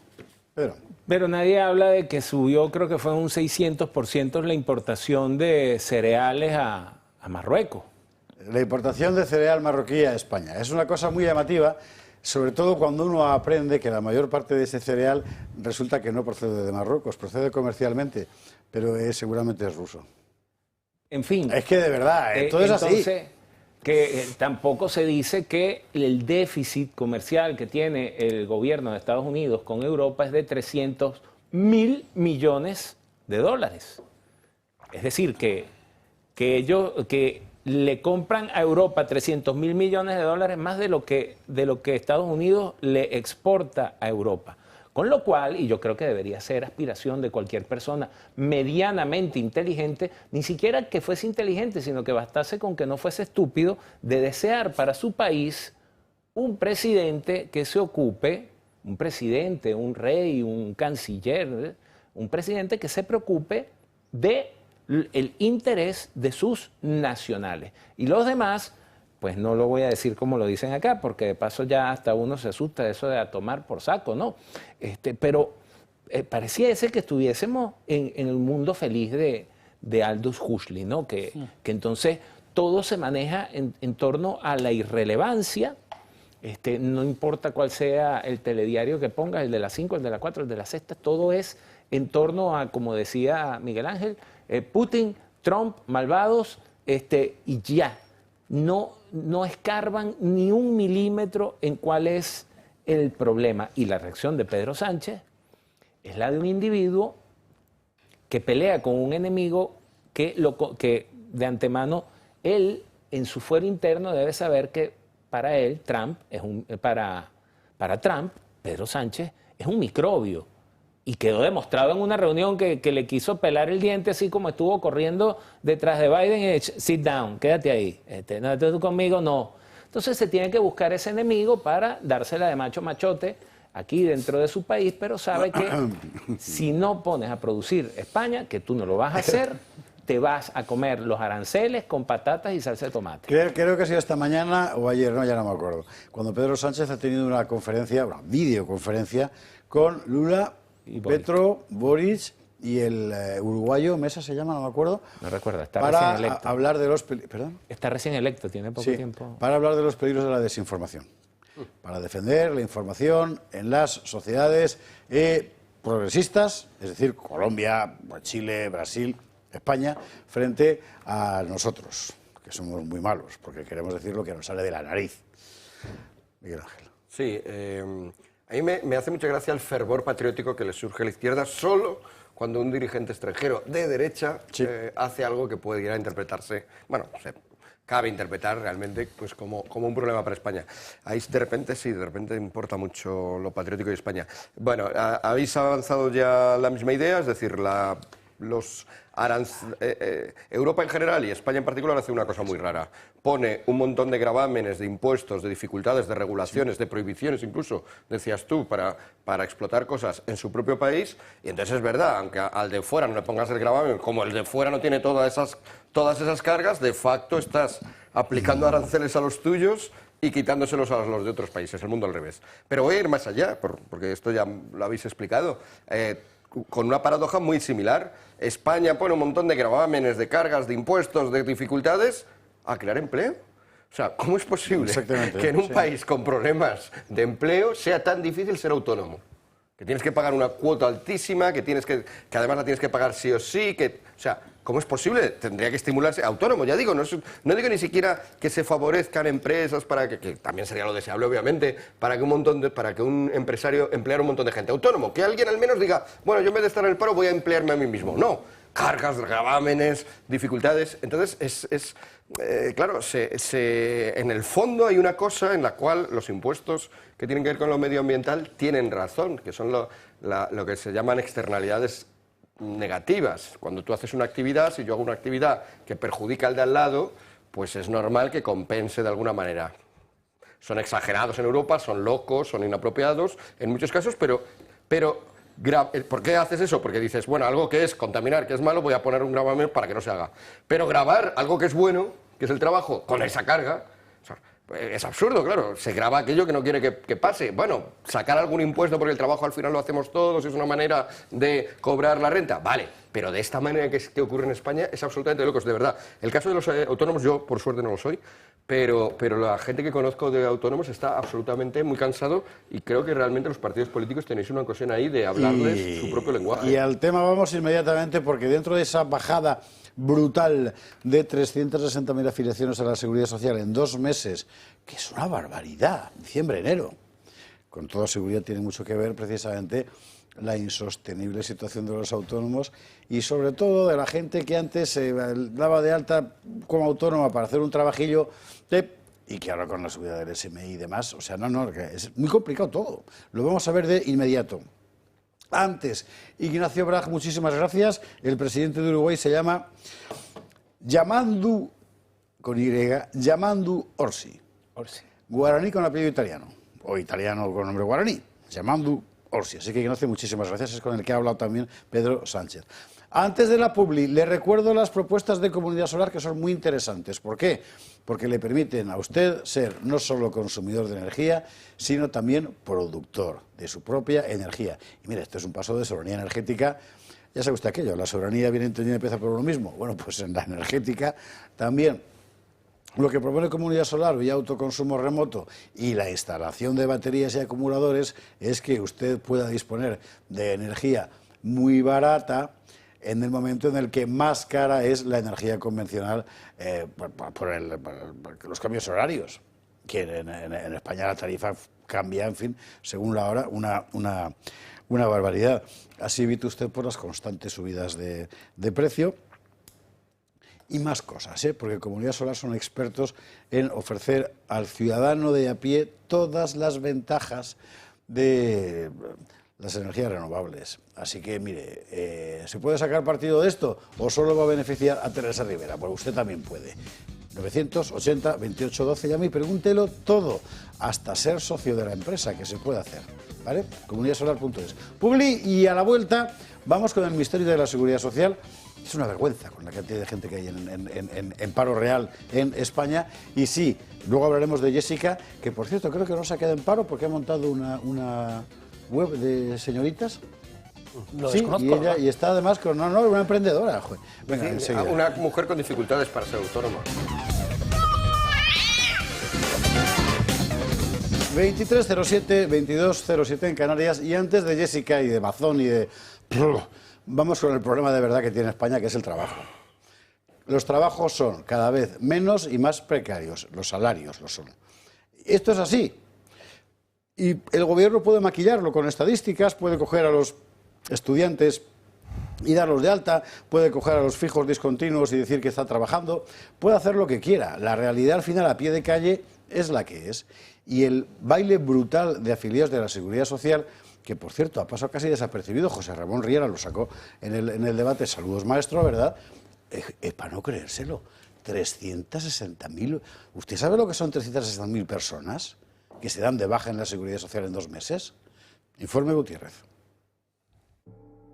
El gobierno saca pecho y afirma que la economía marcha estupendamente, con un crecimiento robusto y con una afiliación a la seguridad social de récord. Podemos celebrar que hemos superado los 21,3 millones de afiliados a la seguridad social. Con este dato histórico podemos decir que hemos superado más de medio millón de personas incorporadas al mercado laboral en el último año. Lo que no cuenta el Ejecutivo es que la solidez de esas afiliaciones es la de un castillo de naipes. En los meses de diciembre y enero, la Seguridad Social ha perdido 360.500 afiliados, de los 677.000 conseguidos en todo 2024. 150.000 menos en diciembre y 210.000 menos en enero. Es decir, en apenas 60 días se ha perdido el 53% de lo generado en 365 días. Ni la ministra de Trabajo, ni la de Seguridad Social, ni el de Economía han salido en esta ocasión a comentar el dato. La caída ha sido especialmente grave en el régimen general, que representa el 79% de la afiliación. 313.888 afiliados menos en 2 meses, o lo que es lo mismo, un 1,9% menos sobre el total. El varapalo en el régimen de autónomos es también de envergadura. Se han dado de baja 24.000 de ellos. El año pasado se dieron de alta 58.000. Así, la pérdida es del 42%. Tal vez parte de estas bajas han tenido efecto en el régimen general, al tratarse de autónomos al frente de micropymes que han echado el cierre. Cabe preguntarse qué ha ocurrido para que tenga lugar semejante desplome. Quizá tenga que ver con el humo y el maquillaje en torno a las cifras de empleo que el gobierno hace desde la reforma de la figura del fijo discontinuo. Recuerden que Fedea descubrió que 500.000 de trabajadores de este tipo estaban en realidad inactivos, aunque figuraban como empleados. Quizá tenga que ver con la subida de las cuotas de autónomos en el presente año, que empuja a los incluidos en este régimen a darse de baja y a trabajar en B, al no poder permitirse afrontar la nueva subida de la cuota. Los tramos van desde los 200 euros a los 590, un importe al que tendrán que añadir un 15% de IRPF por cada una de las facturas emitidas. Ahora toca remontar este año, pero no será fácil con las políticas del gobierno. Entre ellas está una nueva subida del salario mínimo interprofesional que tendrá que asumir el empresario en solitario para pagar más al empleado y más por cotizaciones sociales. La otra es la reducción de la jornada laboral, si es que entra en vigor. Menos trabajo por el mismo sueldo, una medida que dañará la productividad empresarial y que podría traducirse en más paro. No seré yo quien diga que Yolanda Díaz está cada día más guapa, y menos en este contexto. Pero aquí objetivamente hay un problema. Es imposible que la gente construya un proyecto de autonomía personal en una situación laboral así. Es que no puedes. Es que no puedes. Y como te tires al negro, o sea, al B, que es como se dice ahora para ser pues peor, porque como te pillen estás muerto. Entonces, ¿qué haces? Esto es un sinvivir. Y tiene mucho que ver además con el modelo productivo que han terminado imponiendo a España a todos, ¿no? Que parece casi, se diría, que parece casi que el gobierno, mediante estas cargas e impuestos que ya estábamos comentando antes, está incitando al delito. Porque solo puedes sobrevivir si empiezas a realizar actividades que no son legales. Y si no, pero claro, la otra opción es no sobrevivir, pues claro, la gente se va hacia... hay situaciones absolutamente kafkianas y realmente es algo de lo que no se habla, es verdad que por buenos motivos, porque claro, precisamente al gobierno no le interesa hablar de esto. El otro día se moría en un andamio un señor de 73 años. ¿Qué coño hace un tío de 73 años subir en un andamio, por Dios? Pero que es una cosa vamos... A mí me escandalizó Sí, no. Es un problema. Tenemos un problema, no es nuevo y además es un problema en general de Occidente. Recordemos que prácticamente los últimos 20 años, como por cierto creo que nos lo ha recordado Trump también, en estas charlas de confrontación de cómo lo está haciendo la Unión Europea, cómo lo está haciendo Estados Unidos o cómo lo quiere hacer en Estados Unidos, el dato es que en los últimos 20 años no hemos crecido apenas en riqueza. Cierto. O sea, si lo ajustamos por inflación, estamos creo que un 1% más. O sea, prácticamente llevamos 20 años en la cual la antigua esperanza típica de la clase media, que caracteriza a la clase media, que es estar convencido de que tus hijos van a vivir mejor que tú, es una cuestión... Me gusta esta definición porque además no implica numeritos, no implica... Se entiende muy fácilmente. Se entiende muy fácilmente. Clase media es aquella en la cual tienes... Y es una convicción que se vivió en España durante los años 50, 60, 70, 80... No, aguantó y era verdad, claro. La gente no creía en esto por una especie de fe absurda. Era verdad. Pues los últimos 20 años y, sin embargo, no estamos abordando esto. Pero es que yo sí creo que esto fue culpa de Franco. ¿Que nos acostumbró demasiado mal? Claro, o sea, que eso, porque funcionaba. Porque funcionaba. Sí, pero no era solo España. Vale. Si es que los 30 gloriosos que dicen los economistas franceses, que fueron comunes a Alemania, a Italia, a Francia, al Reino Unido, por supuesto a España, y construyeron la gran clase media europea, han acabado disolviéndose en el tapón del demonio. Sí, en el del meme. El tema es que están demasiado acostumbrados y yo no veo que en realidad se ofrezcan otras visiones de cómo hacer las cosas. Porque parecen que son tótems intocables el tema de la seguridad social, de la sanidad pública. Cualquier persona que agarra y paga 380 euros mensuales de autónomo y entonces vas a un hospital, que los hospitales son maravilloso, o sea, uno ve tanto los espacios comunes como los, ¿cómo se llama? Los consultorios y eso, pero entonces, mire, es que me salió un kit, venga dentro de 6 meses, mire, y el eco, no, el eco son dentro de 5 meses más, y el diagnóstico me lo dieron 2 años después, pues no estoy hablando de nadie en particular, estoy hablando de mí, ¿ok? Que después de 2 años me dieron un diagnóstico y luego aquí en la Publi les cuento a los contertulios de qué fue en particular. Entonces uno dice, no, para eso me doy de baja, me pago un seguro privado, y qué bueno fuese que se instaurase la idea de que, oye, mira, si te hace falta la sanidad pública, la vas a tener. Pero tú tienes que tener la capacidad, o sea, tu salario tiene que darte la capacidad de elegir si te quieres quedar con una cuota mínima que deberíamos pagar todos, mínima, para mantener la seguridad pública, la sanidad pública, o si tú quieres vas y te contratas una compañía de esas que tanto odia, me mamó, ¿cómo es que se llama? Médica y Madre Mónica. Y la señora esta Berengoto, no sé cómo se llama, que le cae a gritos a Ayuso ahí entonces odian a Quirón, odian a Sánitas, odian a DKV, odian a toda esa gente. Oigan, pues ¿saben qué? Si son más eficientes y cuestan lo mismo que ustedes, pues seguramente la gente se va a ir. Y cuando se queden sin posibilidad de mantener lo que tienen, porque además, por otro lado, lo saturan. Voy a decir rápido esto. Alberto Sotillo, un señor que... Siempre fue contertulio de esta... Vale, Alberto, saludos, Alberto, que de los socialistas eres de lo más decentico que hay. Una vez me llama racista porque yo le digo, si tienes que ver los nombres de las listas de espera. Y me llama racista. Y yo, coño, si yo tengo 25 años con una india chola peruana, ¿qué coño sabes tú de racismo? La cuestión es que si tú a un pote donde le caben 100 mililitros le metes 500 mililitros, por supuesto se va a saturar y se va a desbordar. Lo mismo pasa con los servicios públicos, que son cada vez más ineficientes, no porque no sirvan, sino porque, por un lado, te están esquilmando y por el otro lado los están saturando.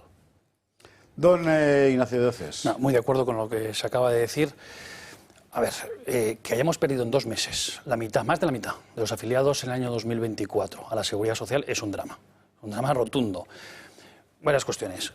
Lo que pasa es que, claro, el gobierno está constantemente en la manipulación, en la mentira constante, no hace autocrítica. Es decir, para ellos España está fenomenal en todos los órdenes, en todos los sentidos, porque ellos gobiernan. Oye, yo creo que lo primero que hay que hacer un gobernante es hacer un análisis profundo de la situación y ver en qué podemos mejorar. Eso me parece que es la acción política que tiende hacia el bien común. Sé que son palabras muy profundas estas para este gobierno, pero claro, es que cuando tenemos la tasa de paro más alta de la Unión Europea, en hombres y en mujeres. También, además, tenemos unas tasas desproporcionadas, más de 10 millones de personas en riesgo de pobreza y exclusión social. Tenemos esa misma tasa, la más importante de la Unión Europea, en menores de 16 años, en España. Y aquí dicen, no, todo va fenomenal, no hay nada que mejorar. Los salarios están estancados desde hace décadas. Si nadie puede acceder a una vivienda, no se construye, no se quiere poner solución a esto más que por demagogia, más que propaganda constante por parte del Partido Socialista y del Gobierno. Están en el profundo desgobierno sin hacer reflexiones profundas de qué podemos mejorar. Y a mí me parece que, de verdad, que es que la actitud política es denigrante, la de estos señores. Pero ¿cómo pueden decir que la economía española familiar, de las familias españolas, van bien?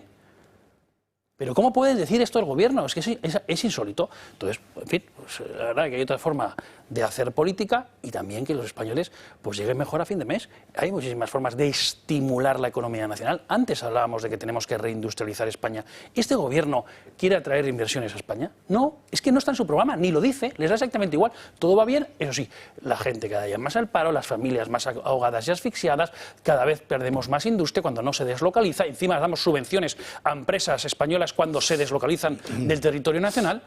Bueno, en fin, y luego el tema de la inmigración ilegal. Pero vamos a ver, hay más precariedad laboral cuanto más inmigración ilegal venga, pero estos son datos oficialísimos. En Dinamarca lo saben muy bien, lo saben también en Italia, en Holanda, donde hay estudios muy profundos en esta materia. Y aquí, desde luego, les da exactamente igual. Si estamos trayendo, importando, porque ellos sí que mercantilizan a las personas, más de 60.000 personas al año, inmigrantes ilegales de baja cualificación, pues eso redunda en el mercado laboral. Déjame apostillarte algo, evidentemente. Déjame apostillarte algo que siempre lo digo acá, Ignacio, porque mucho paisano mío dice, no, que Vox, que está en contra de los inmigrantes. Y yo, miren, cuerde pendejo para los que piensen así. Así se lo digo en criollito. ¿Saben qué? Que usted llegue aquí, no le homologan el título, nadie les para bola. Tienen que estar montados ingenieros, arquitectos en una bicicleta haciendo globo o detrás del volante de un Uber. Y mientras tanto, hay otros que llegando le dan teléfono celular, le ponen chándal y una paga de 600 euros y los meten en un sitio a comer y a beber de gratis. O sea que los más jodidos son precisamente, o somos precisamente, ese otro tipo de inmigración. Atentos a lo de Canarias, donde el gobierno, creo que ha sido el gobierno insular, ha decidido forzar a la gente que vive en barcos a salir de sus barcos. Gente que vive en barcos, no estamos hablando de yates, o sea, barquichuelas con un colchón, que es una forma de chabolismo, porque no pueden pagarse una casa en Canarias. Y al mismo tiempo, simultáneamente, tienes a miles de inmigrantes ilegales viviendo todos los gastos pagados en hoteles. Bueno, o sea, esto es un disparate de país. Así que no me extraña que Jessica haya dicho a mí, Prim, y yo lo mío. Y efectivamente, como dice el clásico, aquí todo el mundo va a lo suyo, menos yo que voy a lo mío. Pues lo mismo. ¿Y Jessica dónde ha ido? Hoy ha ido al juzgado. Hoy ha ido al juzgado y es muy importante su declaración. Digamos, antes de lo que ha contado Jessica, lo que se deduce es una red. Es una red de corrupción formal, permanente. O sea, no que pagaran un tal... No. O sea, institucionalizado. Alucinante. Bueno, vamos a ver lo fundamental de lo que ha contado hoy Jessica en el Supremo. Y no me diga usted que no sabe quién es Jessica. ¿De verdad? Una medalla para esta señora, que no sabe quién es Jessica. Jessica es la odontóloga que mantenía una relación privilegiada con Ábalos. Bueno, esto es lo que ha pasado. Jessica Rodríguez, la que fuera amiga especial de José Luis Ábalos, se ha sentado esta mañana ante el juez. Intentando pasar desapercibida, ha dejado de lado su rubio por el que era conocida y ha acudido al Supremo con pelo oscuro, flequillo y gafas de sol. Estaba citada como testigo y ante el juez se ha mostrado rota y llorosa según fuentes presentes en la declaración. Un testimonio que ha durado unos 45 minutos y en los que ha intentado encubrir a José Luis Ábalos. Ha reconocido haber vivido en el piso de Plaza España de Madrid, aunque dice que no recuerda quién lo pagó. Asegura que entró a vivir por Koldo García y que nunca le pidió nada al exministro. También ha afirmado haber cobrado mensualmente de las empresas públicas Ineco y Traxatec, dependientes del Ministerio de Transportes, a pesar de no ir a trabajar. En este tema, Jessica ha vuelto a excluir de toda responsabilidad a José Luis Ábalos. Dice que accedió a los contratos a través de Joseba, el hermano de Koldo García. El juez también ha preguntado por los viajes al extranjero en los que Jessica acompañaba a Ábalos por un módico precio de 1.500 euros diarios. Ha asegurado que todo lo pagaba Koldo y que luego Ábalos se lo reintegraba a su asesor. En su día, la joven realizó más de 15 viajes junto al exministro. Hasta hace tan solo unos meses, la vida de la examante de Ábalos era un misterio. Ahora, según la UCO, sabemos que Jessica Rodríguez salió de un catálogo de prostitutas que Koldo García tenía en su teléfono móvil, algo que se ha convertido en una pieza clave del caso Koldo. Así que está trabajando para dos empresas públicas, pero no iba, evidentemente, no sabía en qué consistía su trabajo, ni siquiera sabía dónde estaban. De hecho, ni siquiera sabía que eran empresas públicas. Pues es una cosa que ha contestado ella ante el juez, que no ha construido una fábula, no, ha contado tal cual, una cosa detrás de otra. Y bueno, mire, ¿qué quiere usted? Yo, en fin, iba a decir yo, no salgo de mi asombro. Este asunto, la verdad que es sumamente sórdido, es deplorable, es un escándalo. Claro, una persona que está colocada ha estado colocada en dos empresas públicas y no sabe ni que eran empresas públicas y son de máximo prestigio, y dices, oye, la pregunta es ahora mismo, ¿pero cuántas Jessicas o Manolos hay así en la administración o en las empresas públicas españolas? No lo sabemos. Pero de todas formas yo creo que no hay que desviar el foco de lo más importante, que este señor que era el número 2, Ábalos, pues de Pedro Sánchez, que ese es el número 1. Y yo ahora mismo no quiero hablar de la corrupción económica del PSOE. A mí me gusta decir que este señor es que ha corrompido a la nación. Es decir, que este señor ha hecho actos continuos de traición a España y al conjunto de los españoles, pactando con Bildu. Los indultos, la amnistía por 7 votos. Es decir, yo te doy los delitos para que tú me des los 7 votos y yo pueda estar en la Moncloa.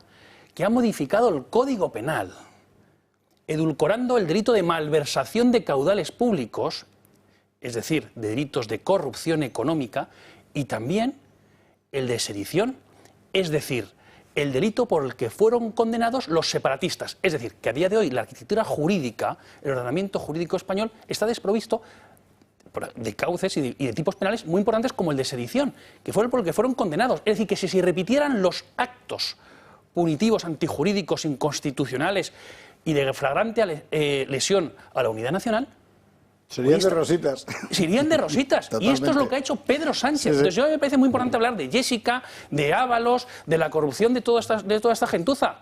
Pero hombre, que no nos olvidemos que constantemente el presidente del gobierno, con todo el gobierno de la nación, está atacando a la unidad de la nación. Que sinceramente, claro, y nosotros decimos, oye, es que a los partidos separatistas hay que legalizarles, que es que España es anterior a cualquier ordenamiento jurídico, a cualquier constitución, que hemos tenido 8. Entonces, claro, cuando se está arrancando la unidad nacional, pues eso es lo que nosotros denunciamos. Y digo, oye, ¿qué va antes? ¿España o la Constitución? ¿Qué va antes? ¿La gramática o la lengua?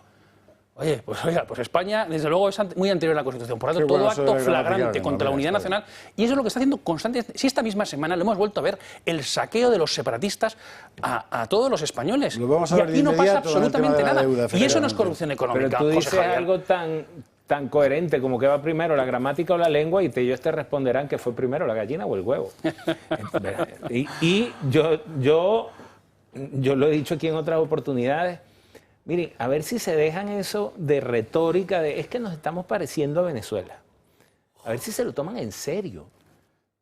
Porque yo escuchaba el editorial tuyo ayer, el de, no sé qué frase utilizas, pero que es la decadencia absoluta. O sea, el ministro en la portada de una página de Escort. Sí. A Yolanda nunca le cantaron con la cara lavada y recién peinada, niña de mis amores, qué guapa está. Entonces, y hacen de eso un tema. El otro, pringado de corrupción hasta acá. El hermanísimo va y le preguntan dónde quedaba la oficina, el conservatorio. Es que no sabía ni cuántas flautas ni cuántos violonchelos había porque nunca había ido para ningún lado. Y mientras tanto se están tratando asuntos absolutamente irrelevantes, mientras ellos, en su plan de destrucción, digo yo, acá tú sueles utilizar más la expresión de construcción, avanzan día a día sin encontrar obstáculo alguno. Porque parece que los obstáculos que se le tratan de poner ya los tienen controlados o ya saben cómo saltarlo. Entonces, estábamos hablando de la precariedad del empleo. En Venezuela hubo una época que todo el mundo quería montar, todas, más que nada chicas, ¿no? Por la naturaleza del oficio. Pero todo el mundo quería montar era cuestiones de estas de hacerle las uñas a las mujeres, de acrílicos y broma. Entonces tú veías chiringuitos de 3 por 2 metros con las y eso proliferó. ¿Por qué? Porque ya no había nada que hacer, porque ya no había opciones en las universidades. Entonces tómense en serio, porque la fase de decadencia en la cual está el otrora glorioso imperio español es de metástasis absoluta. Miguel Ángel, ¿cómo evalúas el caso Jessica estéticamente? Es que... no, yo iba a hacer caso a Pedro, que el problema que tenemos de esto es que hablamos de temas intrascendentes, que es justo lo que interesa. Entonces, pero bueno, relacionado con esto, que lo habéis sacado también antes, está la posibilidad misma de que hablemos de temas intrascendentes o no trascendentes, que es toda la cuestión de la ley que se está incoando para... también se está incoando una ley para que los partidos políticos no podáis financiaros... una ley sin ningún magnate o banco español os financia, lo cual ya, claro, con que tengas a 4 o 5 bancos controlados te permite. Pero es que también viene una ley para controlarnos a nosotros lo que podemos decir por redes sociales o lo que podemos decir en Internet, que también viene con unas intenciones bastante negativas, ¿no? Que era la reunión esta, o lo habían comentado en la reunión esta que se habían juntado pues Lula y Pedro Sánchez, etcétera.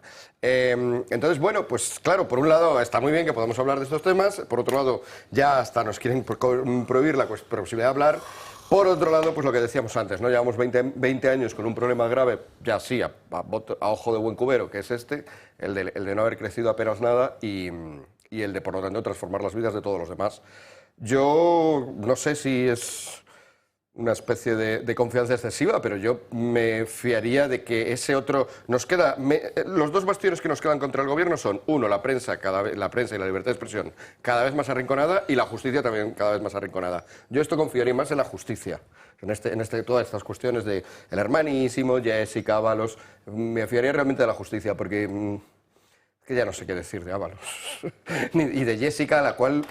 Reconozco que hoy he visto que Ábalos se había preocupado por ella porque le dijo, tú con tu edad no puedes estar viviendo con compañeras en un piso, tienes que vivir sola. Bien, Ábalos se preocupa por la vivienda de la juventud española, aunque sea en un caso muy concreto. Bueno, ya ha hecho más que el gobierno que eso. Bueno, el gobierno se preocupó por la vivienda del hermano del presidente del gobierno, claro, que tampoco es malo. O sea, el co-living es para los demás. No son malos, lo que pasa es que van caso a caso. Y claro, empiezan por su familia. Esto es lo del Ordo Amoris, ¿no? Que diría Vance. Pero, Miguel Ángel, muy interesante eso que estás diciendo, porque en todos estos procesos judiciales de corrupción, quienes están personales son acusaciones populares. Sí, y sí. se está tramitando también la famosa ley Begoña para eliminar las acusaciones populares, que son las que están personadas en los diferentes casos de corrupción, porque la Fiscalía no va a hacer nada, además de quién depende la Fiscalía. Sánchez Dixit, pues entonces, más claro agua. Es decir, la corrupción de todo el sistema, o sea, todo el sanchismo está articulado precisamente para devoción al líder y para que todos sus casos de corrupción económica sean al final impunes. Claro, y eso es lo que estamos viendo. Es decir, veo este problema, tramito esta ley. ¿Para qué? Porque se está pervirtiendo la acusación popular. Empieza a decir, oye, resulta que hay libertad de expresión, libertad de prensa y libertad de información. Oye, pues la tengo que limitar porque resulta que hay mucha desinformación. Porque claro, bajo la desinformación se está atacando a un gobierno que nosotros, pues evidentemente todo lo hacemos fenomenal. Es decir, todos los resortes que nos quedan de libertad para atacar al poder y al poder malvado, lo están intentando limitar de forma negligente. Claro, es que esto que están diciendo es muy importante. Es decir, que es que nos quieren eliminar la acusación popular para que decaigan todas las causas judiciales de todos los casos de corrupción cercanos a la familia de Pedro Sánchez, porque evidentemente si se aprobasen esas leyes, a ser más favorables al reo, en ese caso sí que habría la retroactividad porque es más favorable a las personas encausadas. Sí, eran los dos pilares que yo decía, libertad de expresión y por lo tanto prensa, redes sociales, lo jurídico, efectivamente, por lo jurídico también se ataca. Hay una definición mínima, básica, muy poco pretenciosa y muy poco idealista de la democracia, que es ni siquiera hablar de libertad, ni siquiera hablar de libertad de expresión, por supuesto, o de derechos, o de dignidad, y no digamos ya, como hablaste tú antes, de bien común. Una definición mínima, para que digamos, vale, esto suena que es una democracia, que es la posibilidad de, mediante unas elecciones, cambiar al gobierno. Bueno, esto es lo que vemos que ya ni siquiera existe en Rumanía, esto es lo que vemos que se quiere hacer que ni siquiera existe aquí. Es la mínima. Como ya no tengamos ni siquiera eso, ¿qué tenemos? Y estamos conduciéndonos hacia ahí. Esa es efectivamente la corrupción enorme del sistema. Nos quedarán deudas, con toda seguridad, que es lo que vamos a ver después de la publicidad. Antes, dos cosas. Uno, mañana en Gato de Úsares, segunda parte de la entrevista con Ignacio García Valdecasas, embajador retirado, sobre Ucrania y lo que está pasando de verdad. La semana pasada tuvimos un éxito, en fin, bárbaro. No sé cuántas visualizaciones lleva en YouTube ahora mismo, 40.000 me parece, está muy bien. Bueno, pues mañana, segunda parte de esa entrevista con las últimas novedades. ¿Con quién? Mañana, Fernando Paz, Carlos Esteban, José Antonio Fuster y Pedro Fernández Barbadillo, aquí en la Mesa de los Úsares, si todo funciona, y presentará su libro Irene González, Salvar Europa. Así que mañana tenemos Gato Úsares bien, con mucho fundamento. Y el 6 de marzo nos vamos a Boadilla del Monte a hacer el gato al agua. Boadilla del Monte, que es una localidad de la Comunidad de Madrid y que me parece que ahora es la segunda o la tercera más rica de España, creo. El sitio es muy bonito, ¿qué quiere usted que le diga? Ya lo está viendo ahí. Y el 6 de marzo haremos allí el gato al agua. ¿Quiere usted asistir? Pues por favor, mándenos un correo a producciontv@eltorotv.com, porque así le dirán exactamente dónde va a ser, a qué hora hay que estar y todo ese tipo de cosas absolutamente fundamentales. Eso que está viendo usted ahí al fondo es el Palacio del Infante Don Luis, que es una joya del neoclásico español, el hermano de Carlos III, creo que era el infante, y que es, en fin, pues eso, Boadilla, tiene unos sitios maravillosos. Publi, y a la vuelta de la Publi vamos a hablar un poquito del asunto este de la deuda. Mire, es una golfada descomunal. Hombre, les han pillado. Y les han pillado no solo porque la gente no es idiota, es que ellos mismos... Bueno, esto me lo guardo de sorpresa, luego se lo cuento. 23:38, 22:38 en Canarias. De la deuda hay que hablar. Decía yo que es que les hemos pillado todos. Sí, todo el mundo. El PP estuvo valiente, por cierto, en esto del plantón, que es una cosa que aquí hemos dicho que tenían que hacer más veces. Pero claro, ellos también son así muy de... En fin, y les ha costado un montón, porque había muchos varones, como llaman, es decir, jefes taifas del PP que no querían. Por la cosa de la institucionalidad, ya sabe usted. Pero es que es un descaro. Es que es un descaro porque el PSOE, es más, la propia María Jesús Montero, antes pensaba lo contrario de lo que dice ahora. Esto. El señor Montoro no puede pretender que vía reestructuración de deuda o condonación se pueda sustituir el debate. Lo decimos otra vez para que quede constancia, porque no vamos a compartir, por mucho que se beneficiara o no Andalucía de una propuesta que se hiciera, el debate es insustituible porque estamos hablando de los próximos 10 años en materia de financiación. ¿Y esto lo decía cuando era pequeña? No, lo decía hace 7 años. Claro. Entonces, ¿tenía razón entonces? Tenía razón entonces, así de aquella manera, porque España es verdad que tiene un problema crónico con la financiación autonómica. Problema que no van a afrontar hasta que alguien se tome en serio la rectificación del Estado de las Autonomías, pero bueno, esto es lo que debatimos el otro día aquí en esta mesa. Hay más. Una entidad antaño levantisca, hoy bastante sumisa, como es la denominada Autoridad Independiente de Responsabilidad Fiscal, o sea, la AIREF, ha dicho lo que es una evidencia. Y es que no tiene sentido. La famosa superquita sin condicionalidad. Claro, porque tú lo que le estás diciendo es a gobiernos que han gastado lo que no tenían, es decir, no te preocupes que lo vamos a repartir entre todos con un par. Es decir, a seguir gastando lo que no tienes. Yo creo que incluso con condicionalidad no tendría sentido, pero bueno, esto es una opinión personal porque yo soy muy de cuartel. Pero bueno, vamos al aire, vale. Efectivamente, es que es una vergüenza.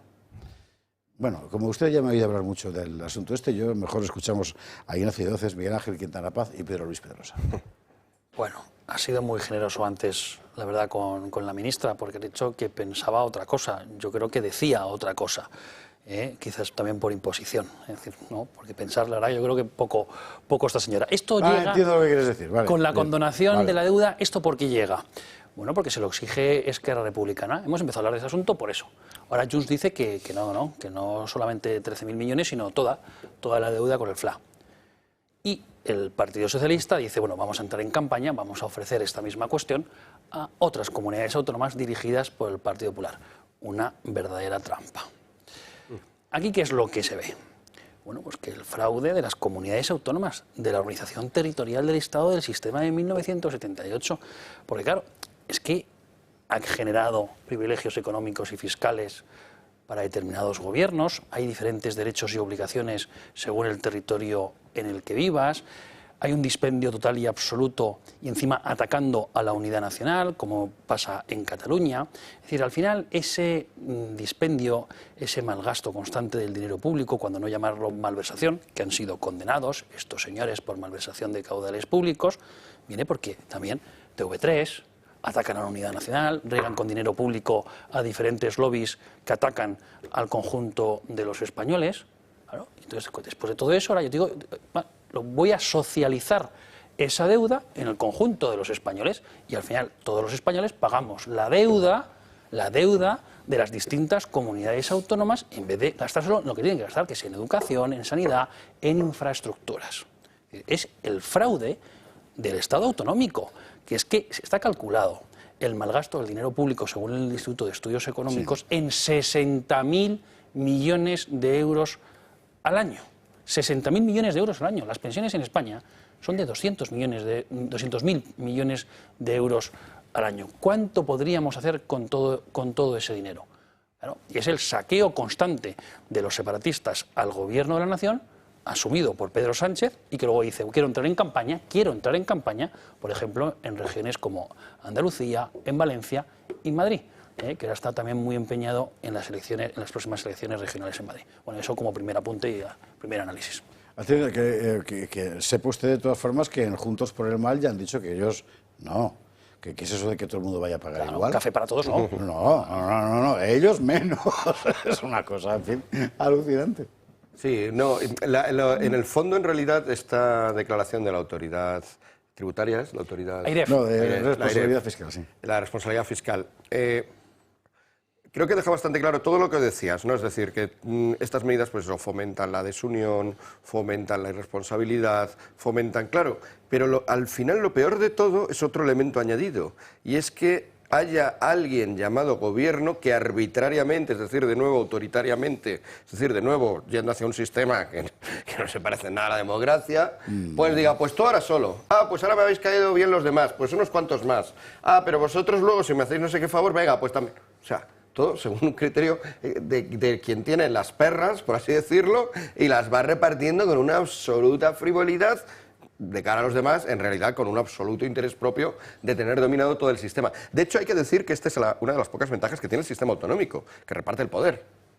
A mí me parece esa parte positiva. Es decir, ahora no tenemos solo el gobierno de Pedro Sánchez en España, tenemos 17 otros gobiernos que nos cuestan dinero, qué tal, pero que permiten que algunos de ellos, en algunas comunidades autónomas, no estemos agobiados. Algunas pocas, porque las del PP en general, como aplican las mismas políticas que el PSOE, tampoco es mucho la diferencia, ¿no? Yo vengo de Castilla y León, donde lleva gobernando el PP toda la vida, y realmente, pues eso, tienen ley de memoria democrática, tienen la ley de violencia de género. De hecho, ha salido el presidente Mañueco diciendo que van a sacar una ley de violencia de género más avanzada todavía, que va a reconocer esta idea de la violencia vicaria, que es un invento de que cuando un padre mata a unos niños es doblemente culpable, pero cuando una madre mata a esos mismos niños, no. O sea, es una nueva desigualdad entre hombres y mujeres.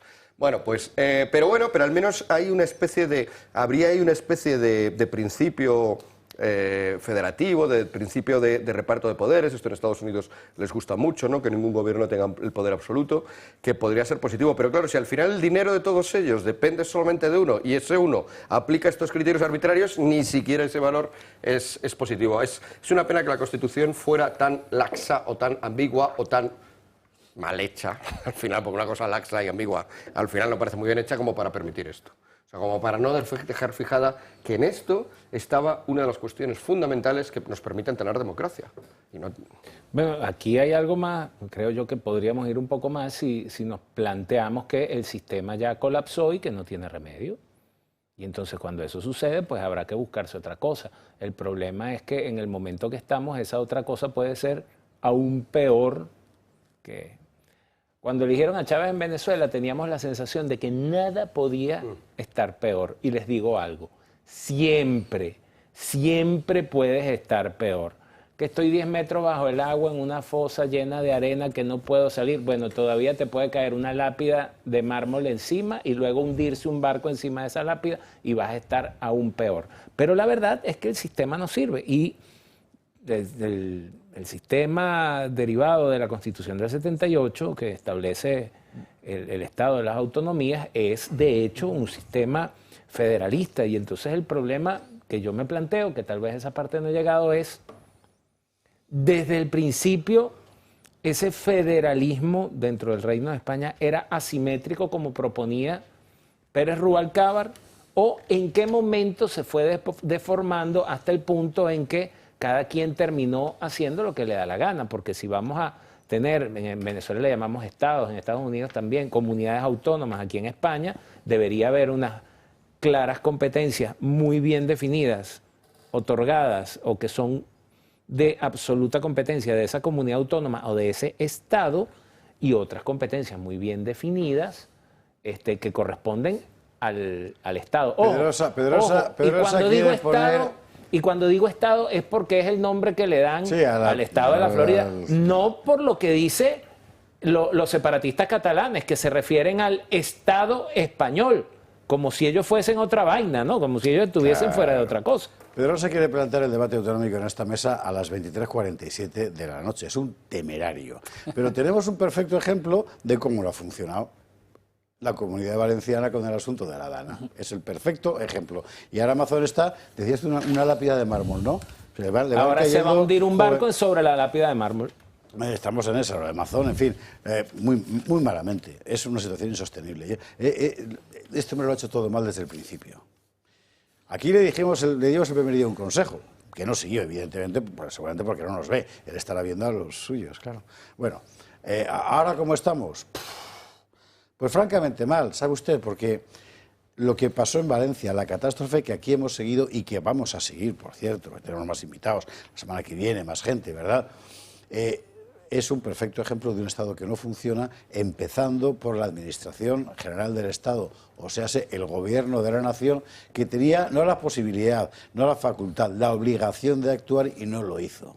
Y sus medios lo que están haciendo es que toda la culpa recaiga sobre el PP de Mazón. En un momento determinado parece que hubo una especie de pacto implícito de tengamos las cosas tranquilas, no nos hagamos, y el PP cayó como siempre en la trampa. Al final, ¿ahora dónde estamos? Mazón culpable, Mazón culpable. ¿Mazón es culpable? No, Mazón es tonto.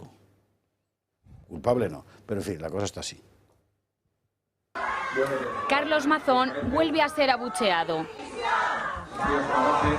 El presidente valenciano ha sido recibido con abucheos y gritos de dimisión. Una tónica que lleva meses repitiéndose por su gestión de la Dana y las múltiples versiones que ha dado sobre lo que hizo la tarde del 29 de octubre. Ayer mismo admitió que llegó al CECOPI a las 20:28 horas. Llegué a las 20:28. Y hoy, una imagen de Mazón entrando a las instalaciones, difundida por el gobierno valenciano, ratifica su versión. Sin embargo, las diferentes versiones que ha ofrecido ha llevado a muchos valencianos a pedir su dimisión. También a la oposición. Desde el PSOE creen que Carlos Mazón está acabado y culpan a Feijóo de que siga en el cargo. Creo que Mazón ya está sepultado por una montaña de mentiras y de cambios de versiones, lo sabe todo el mundo. Yo creo que estamos asistiendo, sinceramente, a un espectáculo que no tiene cabida, que nadie lo entiende. Sin embargo, Carlos Mazón se niega a dimitir. Dice que no se lo ha planteado y que los que deberían dimitir son los que no informaron de la crecida del Barranco del Pollo o los que mienten permanentemente. Desde el PP siguen defendiendo su postura. Nosotros nos preocupan los valencianos, no vamos a entrar a hablar de los demás. Nosotros hablamos de lo nuestro. Y lo nuestro es que a los valencianos recuperen la normalidad lo antes posible. Y es un proyecto de mucho tiempo. Incluso el presidente valenciano cuenta con el apoyo de María José Catalá, la alcaldesa de Valencia, quien descarta sustituir a Mazón. Y a pesar de los rumores de que Génova pudiera estar buscando una gestora para sustituir al presidente valenciano, la dirección del PP lo descarta y mantiene su estrategia de seguir apoyando a Mazón. Vamos a ver, que quede claro una y mil veces. Todo el mundo sabe que el gobierno central es culpable por no haber atendido las obras que tenía que haber hecho para que esto no pasara, que sí iban a empezar y las paró, que el gobierno de la nación es culpable una vez empieza la catástrofe por la tardanza en los avisos, lo ha contado la propia Confederación del Júcar, la AEMET que dice que levanta la alerta y al mismo tiempo la mantiene, cosa que también hay que decir, la Confederación del Júcar que tarda 2 horas en avisar de lo que pasa en el Barranco del Pollo y mientras tanto la Generalidad Valenciana, o sea, Mazón, en Belén con los pastores, o donde estuviera, con quien estuviera. Que llega a las 8:20, bien, pero si ya era una catástrofe todo. Y cuando empieza la catástrofe, a mí me tienen que aclarar, tanto el gobierno central como el gobierno autonómico, por qué narices se tarda tanto en llegar. Y por qué esa noche, a la 1:30 o a las 2, e incluso la noche siguiente, nadie estaba organizando tareas de rescate. ¿Es dónde está el asunto? Y ya dejaros de marear. Quiero decir, es que esta gente al final todo lo reconduce a la pugna PP-PSOE. Me da lo mismo la pugna PP-PSOE. Hay 220 y tantos muertos porque no habéis funcionado, canallas, que os estamos pagando el sueldo. Que hemos visto a los servicios de rescate diciendo, cuando íbamos a Valencia nos hicieron volver. ¿Quién? Marlaska. ¿Por qué? Yo es que me caliento mucho con este asunto, así que mejor me callo.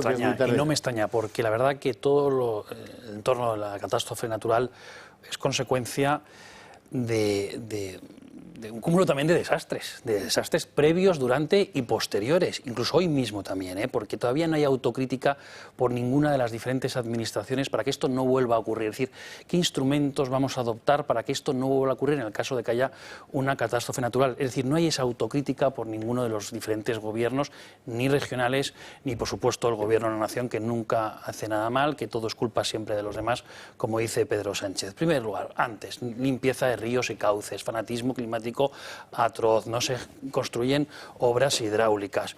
Durante, las diferentes administraciones discutiendo quién tenía la competencia, es decir, como si los ciudadanos tuvieran que ser catedráticos de derecho administrativo para saber exactamente hasta dónde llegan las competencias de una administración u otra. Ahí, como decías, Pedrosa, el caos del Estado autonómico, donde es verdad que el deslinde a veces es complicado, pero no hay duda de que el gobierno de la nación, la Administración General del Estado, tiene instrumentos jurídico-políticos, como no puede ser de otra manera, para poder, la ley de seguridad nacional, también la ley del estado de alarma, que podía haberlo declarado automáticamente, ¿no? La ley de protección civil, no articuló ninguno de esos diferentes instrumentos que podía. ¿Por qué? Porque bajo la imprudencia y la cierta frivolidad, yo creo que de parte de Mazón, hubo bastante maldad y dolo en la actuación por parte del gobierno de la nación. ¿Cómo no van las Fuerzas Armadas? ¿Quién dirige las Fuerzas Armadas? ¿Una comunidad autónoma? No, evidentemente el gobierno de la nación.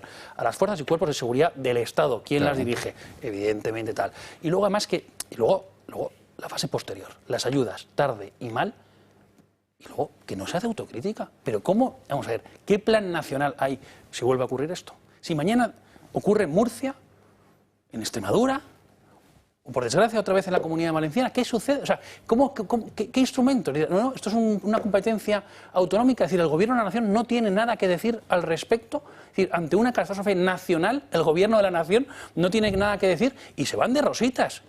Porque desde el primer momento la puñalada de Pedro Sánchez a Mazón sí era a descaro. Pero el otro, como siempre, el Partido Popular, como muy bien apuntabas José Javier, decía, como un poco al helado, atontado, diciendo, sí, las dos administraciones vamos a trabajar juntas, pero se estaban deseando precisamente torear así el Partido Socialista, porque el Partido Socialista, ante todas las catástrofes naturales y no naturales, también terroristas, ha intentado sacar tajada política. Instrumentalizar pero también entonces el otro tonto que al día siguiente, o cuando fue Sánchez, aparece al lado y dice, presidente, gracias por estar aquí. El PP, eso de la institucionalidad, no lo entiende. Esa misma razón por la que la primera reacción pública de Feijóo es subrayar que ha funcionado el Estado de las Autonomías. Alberto, con todo cariño te lo digo. O sea, un español normal que ve lo que ha pasado y te ve a ti, piensa que eres un marciano. Un marciano. Porque es un comentario que solo se le ocurre a un marciano, a un tipo que no vive en este mundo. O sea, lo que ha pasado es terrorífico, ha muerto un montón de gente, ha fallado todo y tu preocupación es que funciona el Estado de las Autonomías. O sea, un marciano, un puñetero marciano, del otro mundo. Claro. Y bueno, y la desgracia del PP es que si Mazón arrastra a Feijóo, pues lo que viene es, no crean, yo conozco gente, en el PP hay gente buena, ¿vale? De verdad, sois buenos chavales. Vale, os lo digo como vosotros habláis. Sois buenos chavales. Pero estáis creyendo que ¿quién va a venir? ¿Isabel? No. Se lo van a poner así de grande. Ah, que les van a traer es a Juanma Moreno. Ese. Entonces, Alberto, vou cho dir en galego, ok? Tens que poñerche as pilas. Porque che van... Ahí te la dejo. Bueno, ahora Miguel Ángel Quintana Paz lo termina de arreglar en alemán.